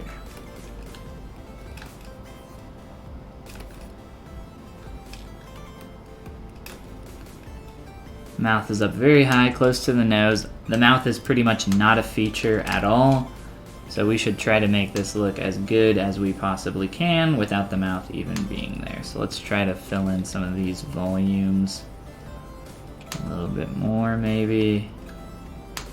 Still get that shape. So we start to rotate around the silhouette, coming down the eyelid, around the face, and out the chin. Drawn it many times, but that's typically what you'll see. Just trying to make sure that there's enough room there for the mouth to actually fit.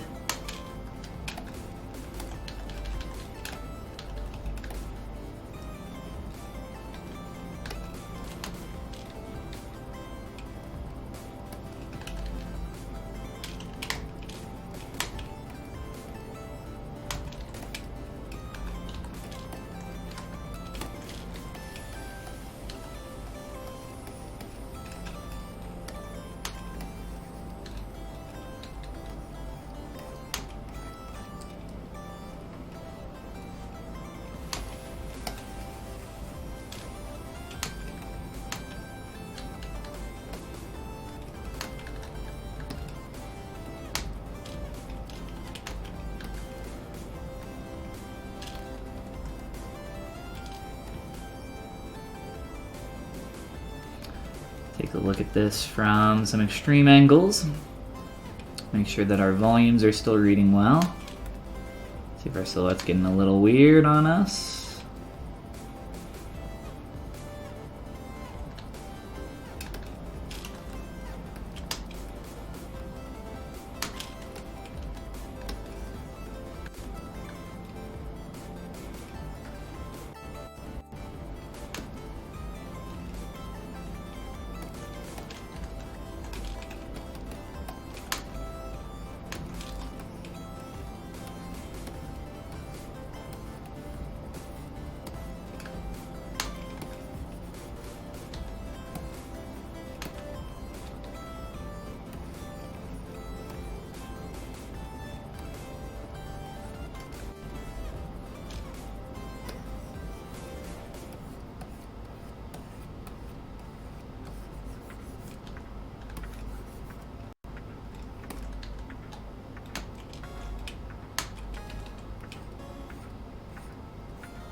I'm about to chop this nose off, just so I can really fix that area. I don't think that's necessary, but it would make cleaning this translation much easier.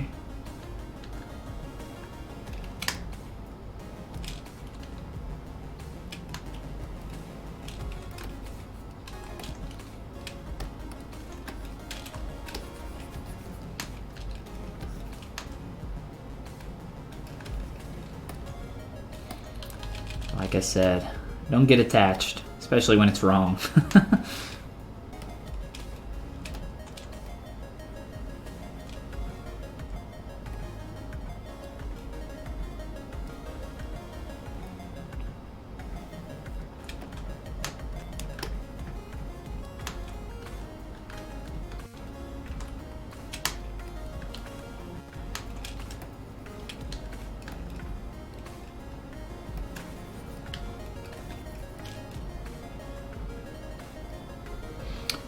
Really not seeing too much in terms of this connection at all, so I think I'll just kind of sculpt that out. It's really easy to overmodel stuff and start putting in things that, you know, you just kind of do out of habit. But when they're not there in the concept, you absolutely should not have something that is there on your sculpt. It's really easy to overmodel.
All right.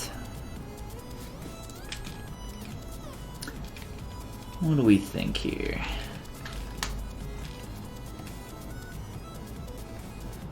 Looking at the silhouette, I think we're pretty close. Getting that line there.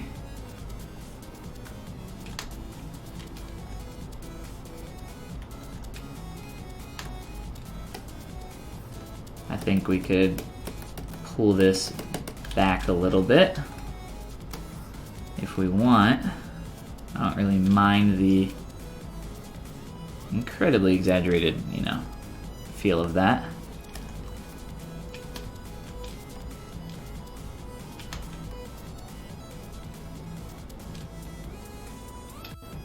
I think I'd prefer to keep it, you know, straight with maybe like a little bit of bulbousness to it, so that it still kind of reads in that 3/4 silhouette as we rotate around.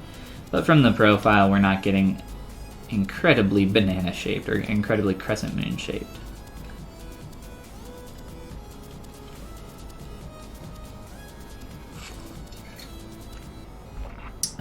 Cool to see if the sculpt isn't feeling right. Go back to the basics. Before I used to just destroy the entire mesh out of frustration. So I'll have to learn to level up while problem solving. I'm noticing in my work. Cool, man. Yeah.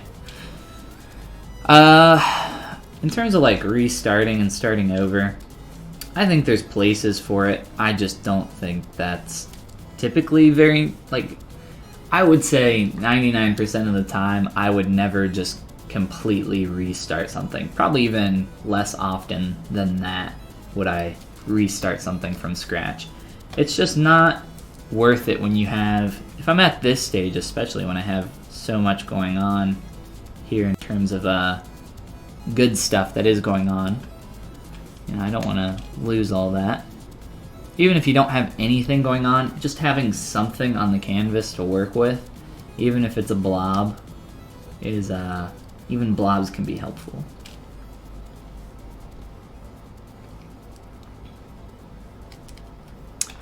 All right.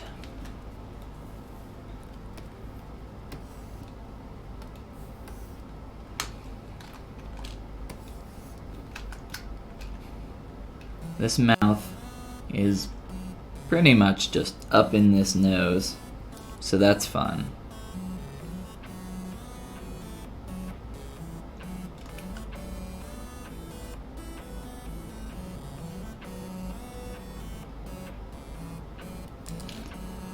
Just make the line a little bit wide at first.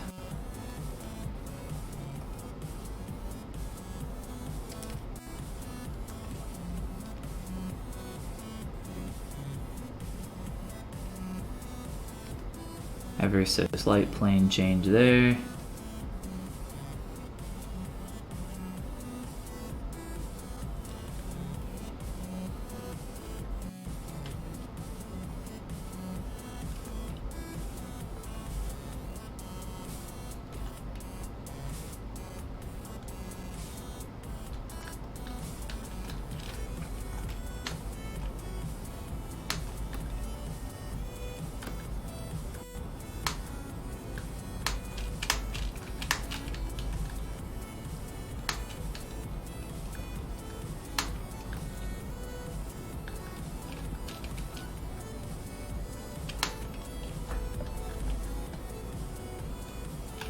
We still need to give this guy some eyebrows, which I'll do. Let's take a second away from our mouth. Let's give this guy some eyebrows. So I made an eyebrow brush. I guess I deleted the eyebrows I inserted, which is okay. I don't actually think I have the eyebrow brush imported into ZBrush. I do not. And I don't remember where I saved that. Oh, God.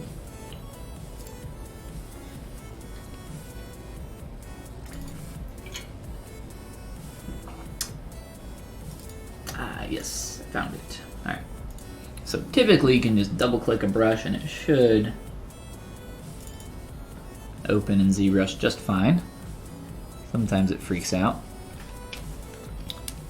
But it looks like we got it. So I'll select my eyebrow and just kind of click and drag these out. What I have, oh my God, gotta crash. Please quick save, should. I think we're okay. Sometimes you do things a little too fast and ZBrush freaks out. Oh boy. Well, we should be okay. It looked like it quick saved our file. I'm getting blinded, as always. Thank you, ZBrush, for that. Go back to our browser while that boots up.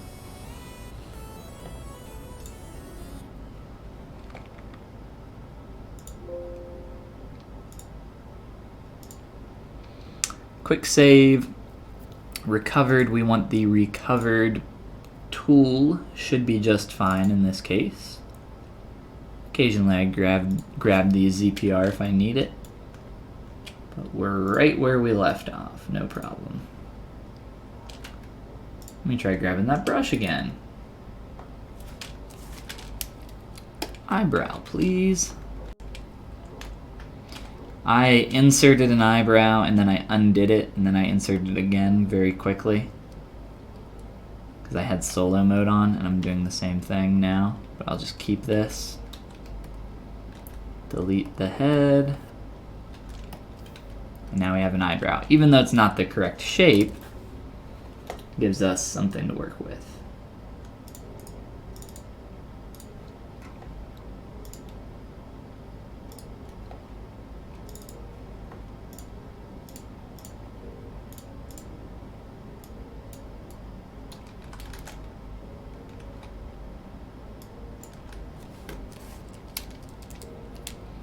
So we have some really cool stuff going on with the eyebrow that I like a lot. We got this big triangular shape tapering out to the corner up here, and then it's creating this negative kind of triangular shape blocked out there with his eyelid that I would like to try to get there, kind of with the brow, the whole thing. I'm gonna work on these one at a time and then just mirror over what we have.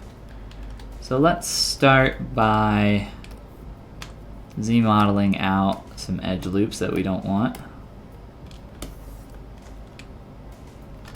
Grab the correct brush there. And our transpose line again. And let's start shaping this puppy up.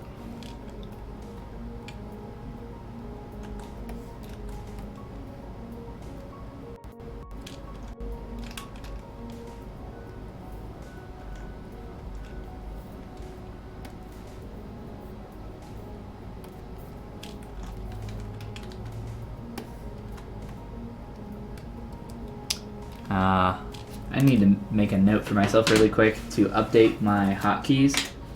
My hotkeys ended up becoming a little bit worse. I had a hotkey set, so Shift R, if you don't know, Shift R is render by default. And I had it set for a while to a hotkey for activating ghost mode, because it was something that I didn't use very often and you can't even toggle it while in non-transparent mode. I hit Shift R quite frequently on accident because I changed to the transpose line with the R key very frequently to activate the rotation brush here.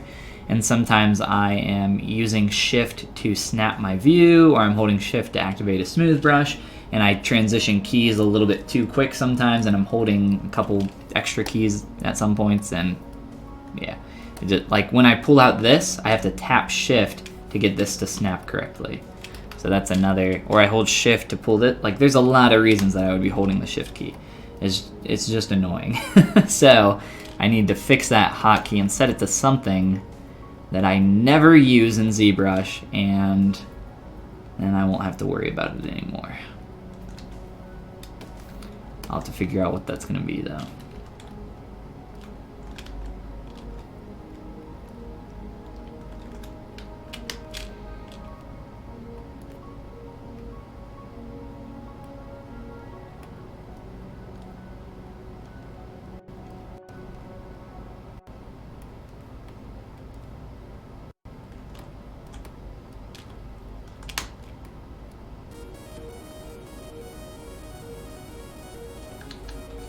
And I'm just using my move brush right now to push and pull some stuff around. Nothing special.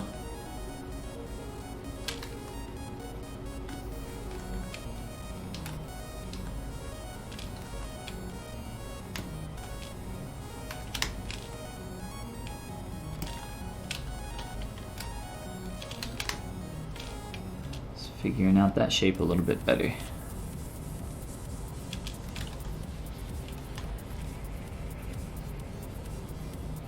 Once I get this close enough, I'll kind of turn on solo with just this head and align this eyebrow a lot better.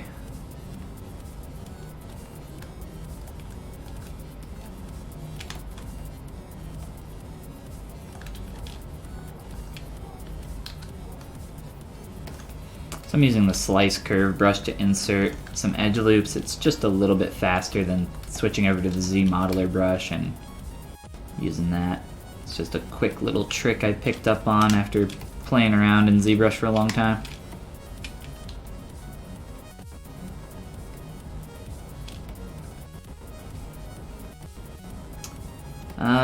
Do you have you have two books listed under your gear for anatomy. Of the two, which one do you recommend if you had to choose one? Anatomy for 3D artists or ZBrush Digital Sculpting Anatomy? It depends what you want. I wouldn't recommend, one over the other in general. I've talked about this on stream before, but I'll give the Spark Notes spiel. So this one, Anatomy for 3D artists. This is a great read. There's a lot of useful information in here that'll help you out a ton. Also, it's just a beautiful book. There's a lot of beautiful modeling in here, beautiful illustrations, a lot of good info. The other book, however, the Atlas of Human Anatomy for the Artist, this one, both of these are listed down below in my gear.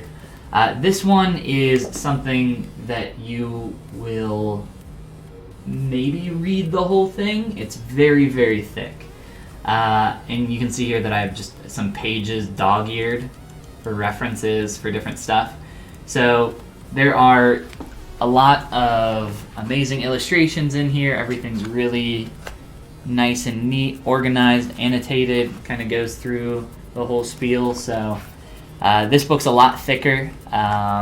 This is something that if I need to reference something hyper specific, I'm gonna look it up in this book. So some more illustrations there for you guys.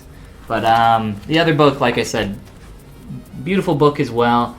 I think if you're looking for something to read and just kind of like level up, or if you're looking for something that you can reference anatomically, this one might be more your speed for just kind of looking up references. The other one is a really good read as well, though. I would recommend both if you want, but in terms of like references, maybe the Atlas might be more your speed. That one you don't have on the gear, the second one with more detail. I could have sworn it was on there. Thought they both were. What's the other book that I have on there?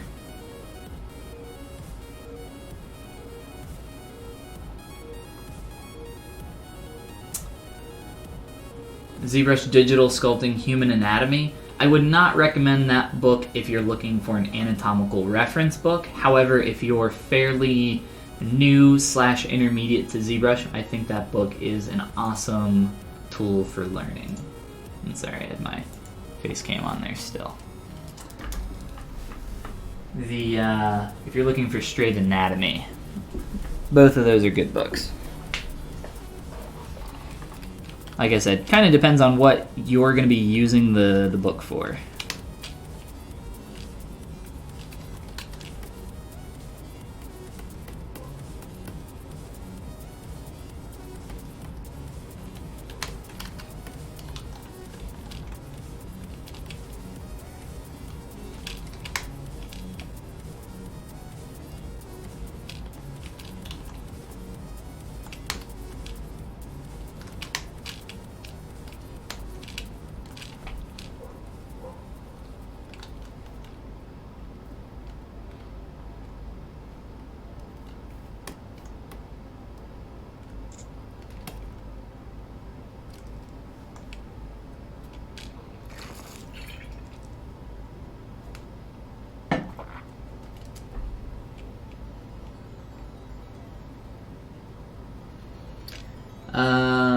There's a video that flips through the pages. Typically on Amazon, there will be a reviewer that does that as well. So if you look the book up on Amazon and go down into the reviews, you can typically find somebody that will like paginate through it really quick.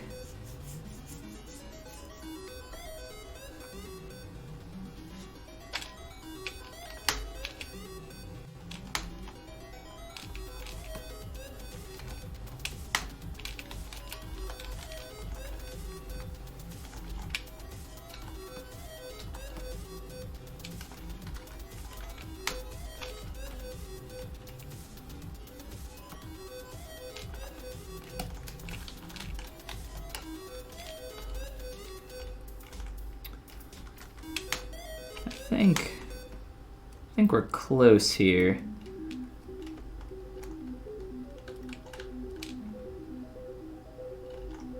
Let's shift our light around a little.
Insert another poly loop in the middle here, and then I think probably just subdivide and smooth this out a little bit.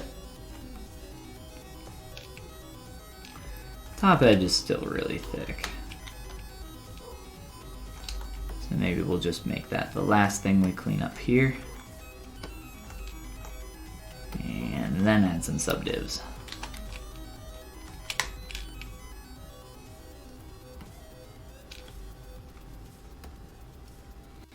Just trying to get that to be a little bit more thin.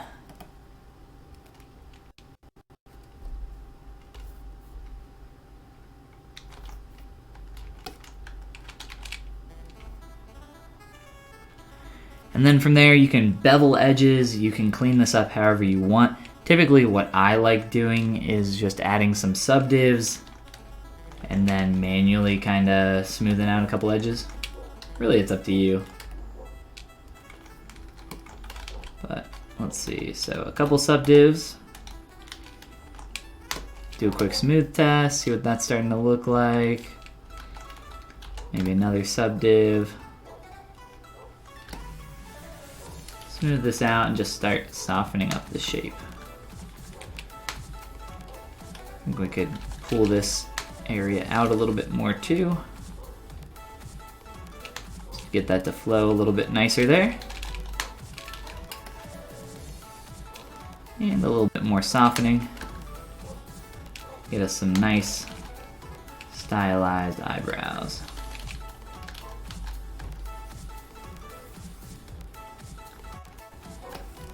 Oh, just what happened?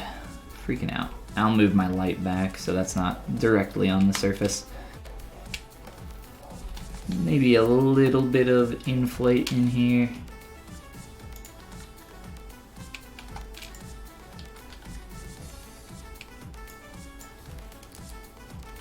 Start to leave some volume on smooth.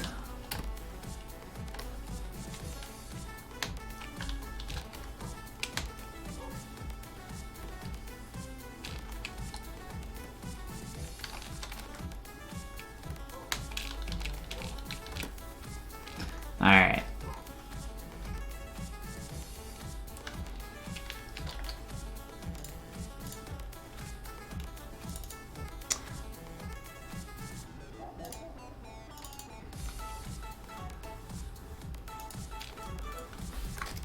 Another note for myself, I need to fix that material.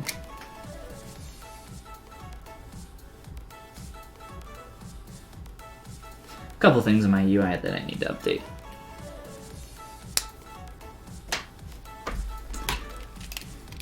Alrighty, let's see. Let's take a look at our eyes really quick. Maybe figure out a quick pupil size. Help us figure out placement for some of this information. I might be raising the brow up and just kind of widening this gap in general, or even lowering the lower lid. We'll see. The way I typically do something like this is just grab a mask pen on a point sphere, since I already have this set up, and just start masking out that shape. Start figuring out the exact size you want to make that. Just increase your mask brush more and more. Get an idea, and then you can Control W, polygroup that. I like to just grab a toy plastic, MRGB, fill that in, and then for the inside part, I'll just make that very quickly black. Get an idea of what that is kind of shaping up to look like.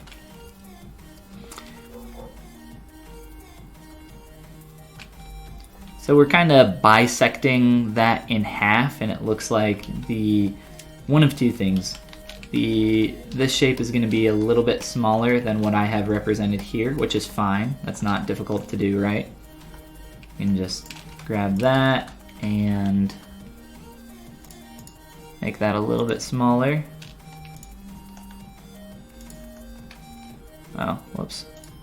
Wrong material, my bad. So make that a little bit smaller, which isn't too hard. He also is kind of looking down here to make sure that's true. A little bit down. Actually, I would say eye level based on the position of his head, kind of angled down a little bit. So pretty much eye level. That tells me a couple things. Whoops. Primarily that we need to change our eyes. I'm thinking either shifting down, making smaller, some combination of the two, really quick local sim from this corner. Pull in a little bit. Transparent, see what that's looking like. Eyeballs sit higher in the head than you think they do. Mine is probably just a little bit too high here.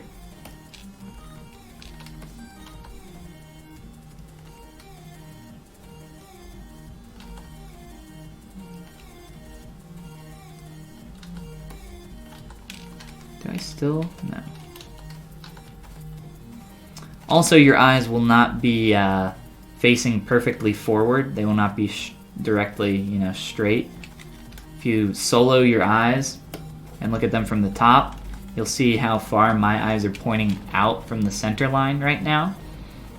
And that's because that's how eyes are in real life, but also if you do move those to be facing perfectly forward, your character is going to end up looking really cross-eyed. So even with realistic humans, that's pretty much if you focus on your finger and pull in right here, that's about where your eyeballs start to look directly forward. Your eyes are typically focusing on something more off in the distance. Or at least when you're doing your characters here in the neutral, you should try to do that, even if it's only a little bit. A couple other things I want to change here, just looking at the shapes in general. Play with the amount of pullback that I have going on here. I think we can lessen that a little bit. I tried to get a lot of depth in the corners of my eyes just because it's really easy to make eyes look flat. It's a lot easier to make that a lot less exaggerated than it is to resculpt and exaggerate that later on. So I highly recommend, either exaggerate it or try to pull that back and get a decent amount of depth when you are working on your own characters.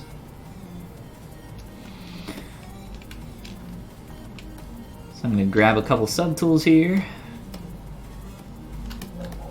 mask them off. Grab a giant move brush.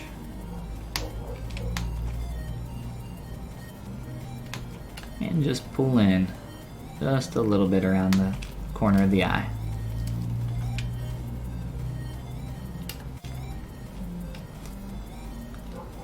Turn on perspective. Let's see here.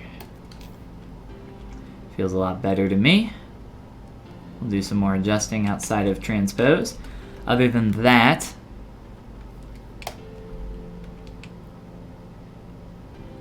I think positionally we're all right.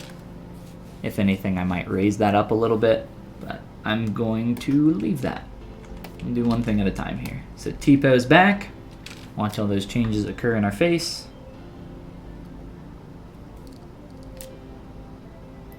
Could have adjusted our eyebrow, I guess, but we'll do that separately here. Can even add some polypaint to this. Polypaint is often very helpful for just figuring out proportions and different shapes. I find it to be very helpful. Whoops. Getting up there. 16 million. A little high.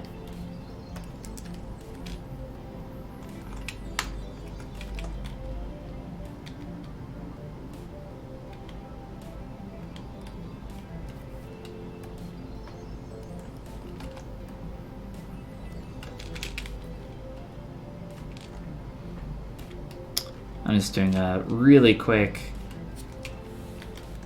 fake Farkle highlight there.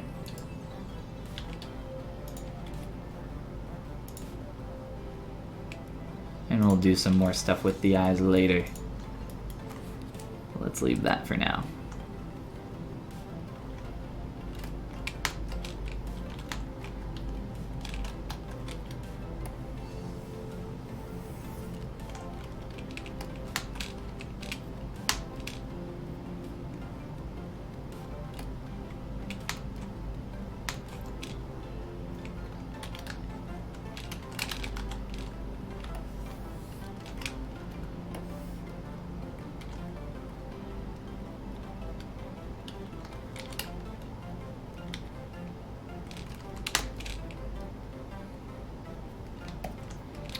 Make sure that this lid is lining up, because it looks like it's not.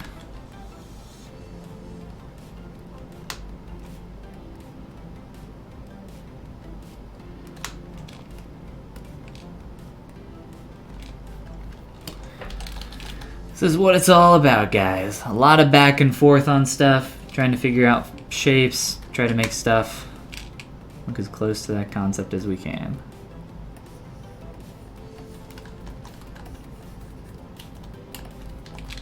Like I say, not a race. Take your time.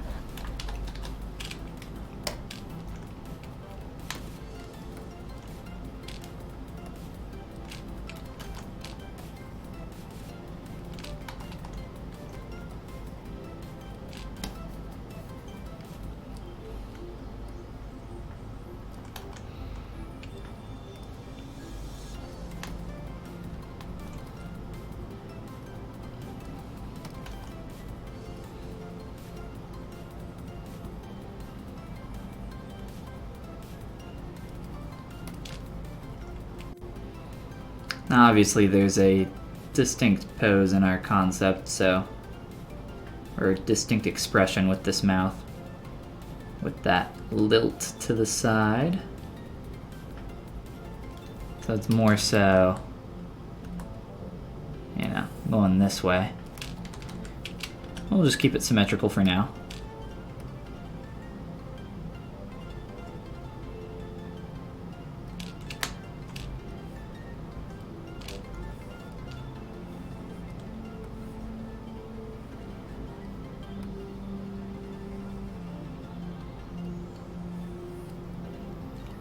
And this is such a simple mouth. I mean, it's really just a line here, so I'm interpreting what I can off of it, which really isn't much, so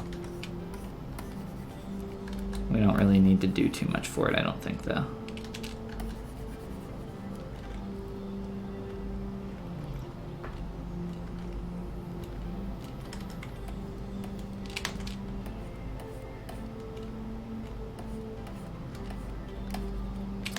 terms of Critique Saturday, we really didn't do much critiquing of other people's works, but I definitely critiqued my own here. We've made a lot of good choices in terms of the direction that we're starting to head now, I think.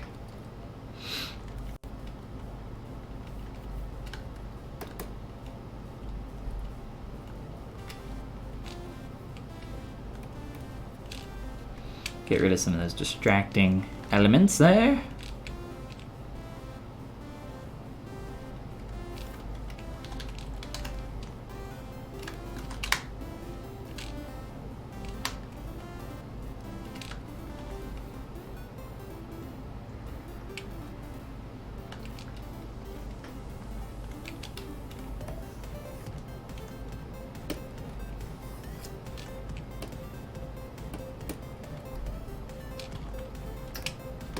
Taking off, no problem. Hope you enjoy your weekend with Ultimate. Yeah, you as well. Or actually, I guess not. Look forward to see how this turns out next time on Dragon Ball ZBrush. That's right. Nice. I never thought of that one. I have never thought of the Dragon Ball ZBrush. He's a good one. I like it. Catch you later, man.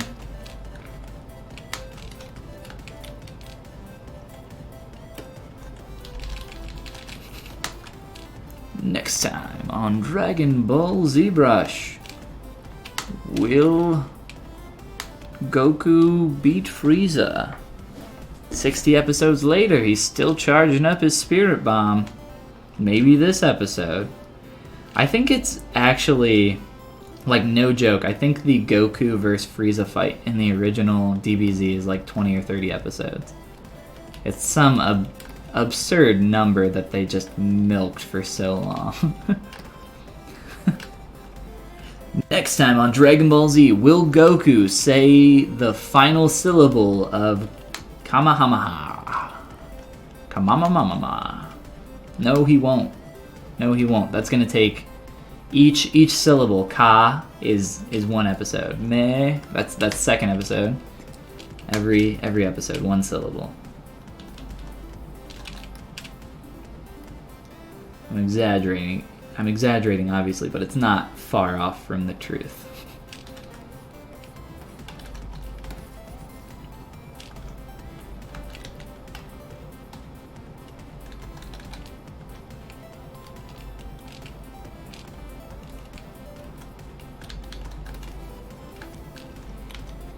Alright. I could probably stand to merge a lot of that stuff together, like the top lids, but this is still, you know, at a workable level in terms of topology, so I'll wait until I get too annoyed with my surface, or if there's something I can't do, then I will remesh that all together.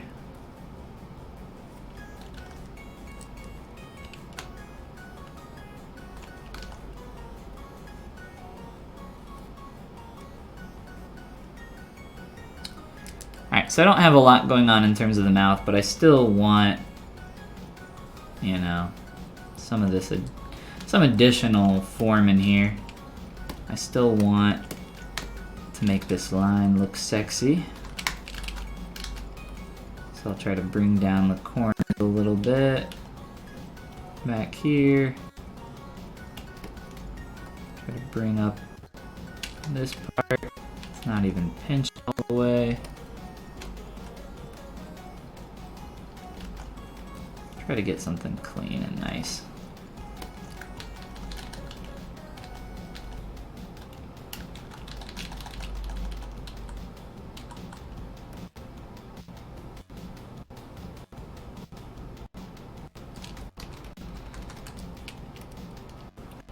Get a little bit of a better mask with our transpose line by control clicking and dragging.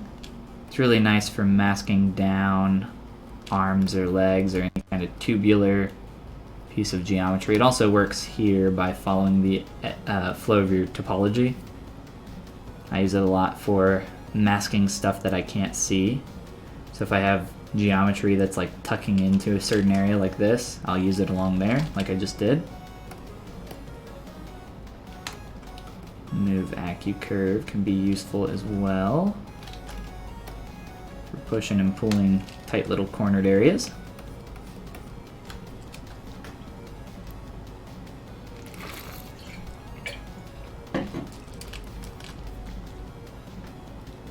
And then maybe just a little bit more volume up through here. Actually, let's try to carry that all the way around the mouth. Try to make our line a little bit more interesting.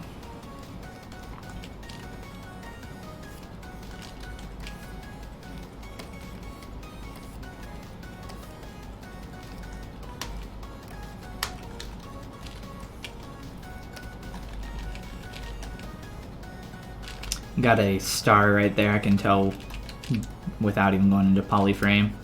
It's because of the way that that's smoothing out. Not a very nice edge flow, that's okay. We'll work with what we got. It's one of those instances where I said if the surface annoys me too much, I'll just remesh it.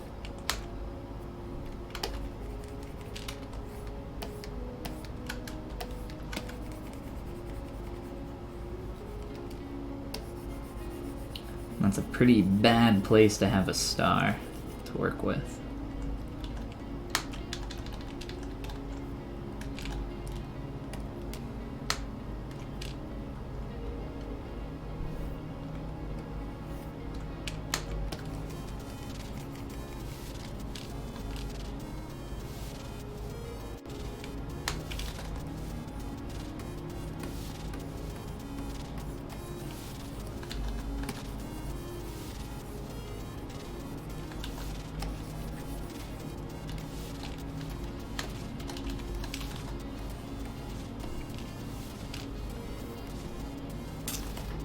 Just to make this a little bit easier to work on for myself, I'm just gonna solo this. A little bit less laggy. Sculpt a little bit faster.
I added an extra subdivision level just so I can really get in here and clean up that area.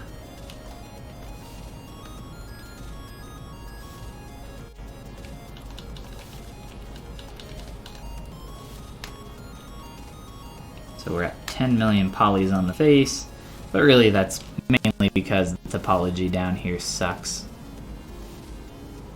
And it's not giving us very good edge flow. for actually creating the shapes that we need. Which is why having good, clean topology is very important, even from a sculptural viewpoint. I always say that I only need the topology, I only need the topology that I need to sculpt the form that I need. So if I need to sculpt something really clean, I'll try to get as clean of topology in that specific area as possible. We have a star right here that's causing us some issues, and for the most part we've pinched and pulled on this so much that the edge flow is, all over the place. So it's not exactly what we need to work in this specific area. So we can remesh that, that's not a problem. But kind of exaggerated that so that we can clean that up after we get out of whatever cleanup I do there with Dynamesh. I must have another group somewhere down here. I don't need that. Alright, so if you're just joining us for the first time, or if you haven't seen this character at all, this is just a blockout that I've been doing. Well, it was a blockout, right? It's obviously gone quite a bit further than that for Android 17 here. Zoom out so you guys can see the full character and just how he's shaping up. So it was a blockout at first, and it's kind of gotten a little bit further than that. I don't know how much more we'll do on this, but I think it's a fun character and I'm having fun working on it, so I don't see any reason to stop right now. Just playing around, not in a rush or anything. Like I said last stream, we did some cleanup with certain insert mesh brushes. You saw me use one of those today for the eyebrow that we inserted up here. This the original eyebrow was just poly modeled here in ZBrush. I added in some variation to this to get it closer to the shape that I'm seeing the concept. We'll probably change that up a little bit later. We'll probably end up changing a lot of stuff later. But I think that's going to be a great place for us to stop for today. Now that we've done a lot more work here on the face, I don't know if I have the old face. I don't know if this is... I think this is where we started today. I'm not positive if I saved this halfway through. I don't think I did, but where'd my pen go? I almost grabbed a real pen. I don't need a real pen. Let me toggle off the hair, and I'll toggle off the hair on this guy as well, just so you guys can see some of that progress there. So I think that's a pretty drastic change here in terms of shape, proportions and everything else. But yeah, you know what? One step at a time. This stuff is not it's not quick, right? Digital sculpting is not something that is fast, or at least it's not fast for me. I'm not a very fast sculptor in my opinion, but you just gotta take your time with it. However long it takes, that's how long it takes, and try not to rush ahead, which is kind of the stuff that we were looking at when we were blocking out a lot of these kind of simple and clean forms here. Just take your time and you will get there eventually. Everything looks bad until it doesn't, which is true, and sometimes it never gets out of that phase, but this guy's starting to get there. There's a lot of little things that I'm seeing now that I'm just kind of zooming out and rotating around that I would like to clean up, but I will try to abstain, and I will save that for our next stream, which will be on Monday at noon EST. I stream every day except for Sunday. It's the Lord's Day, right? Day rest.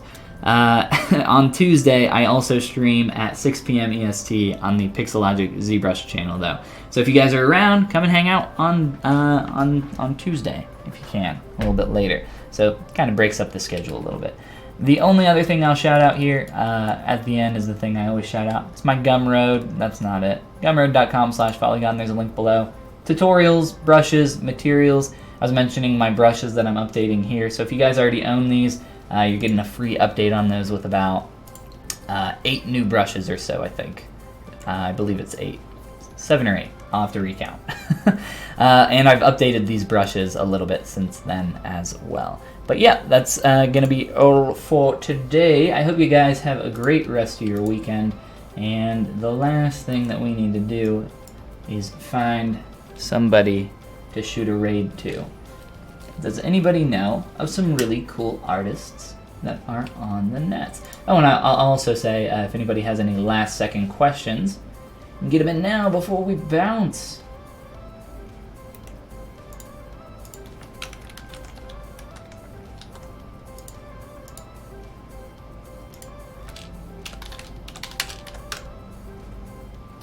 I need to refresh my stream because it is frozen. Alright. Cool. Android 17. Oh, I'll also shout out GopGap really quick as well. If you guys don't already, follow GopGap on ArtStation or Instagram. I think he has an Instagram account as well. Awesome concept artist. Really cool work. GopGap. G-O-P-G-A-P. Go give him a follow. Alright. I will see you guys on Monday, hopefully. Later. Get that raid going. See you guys.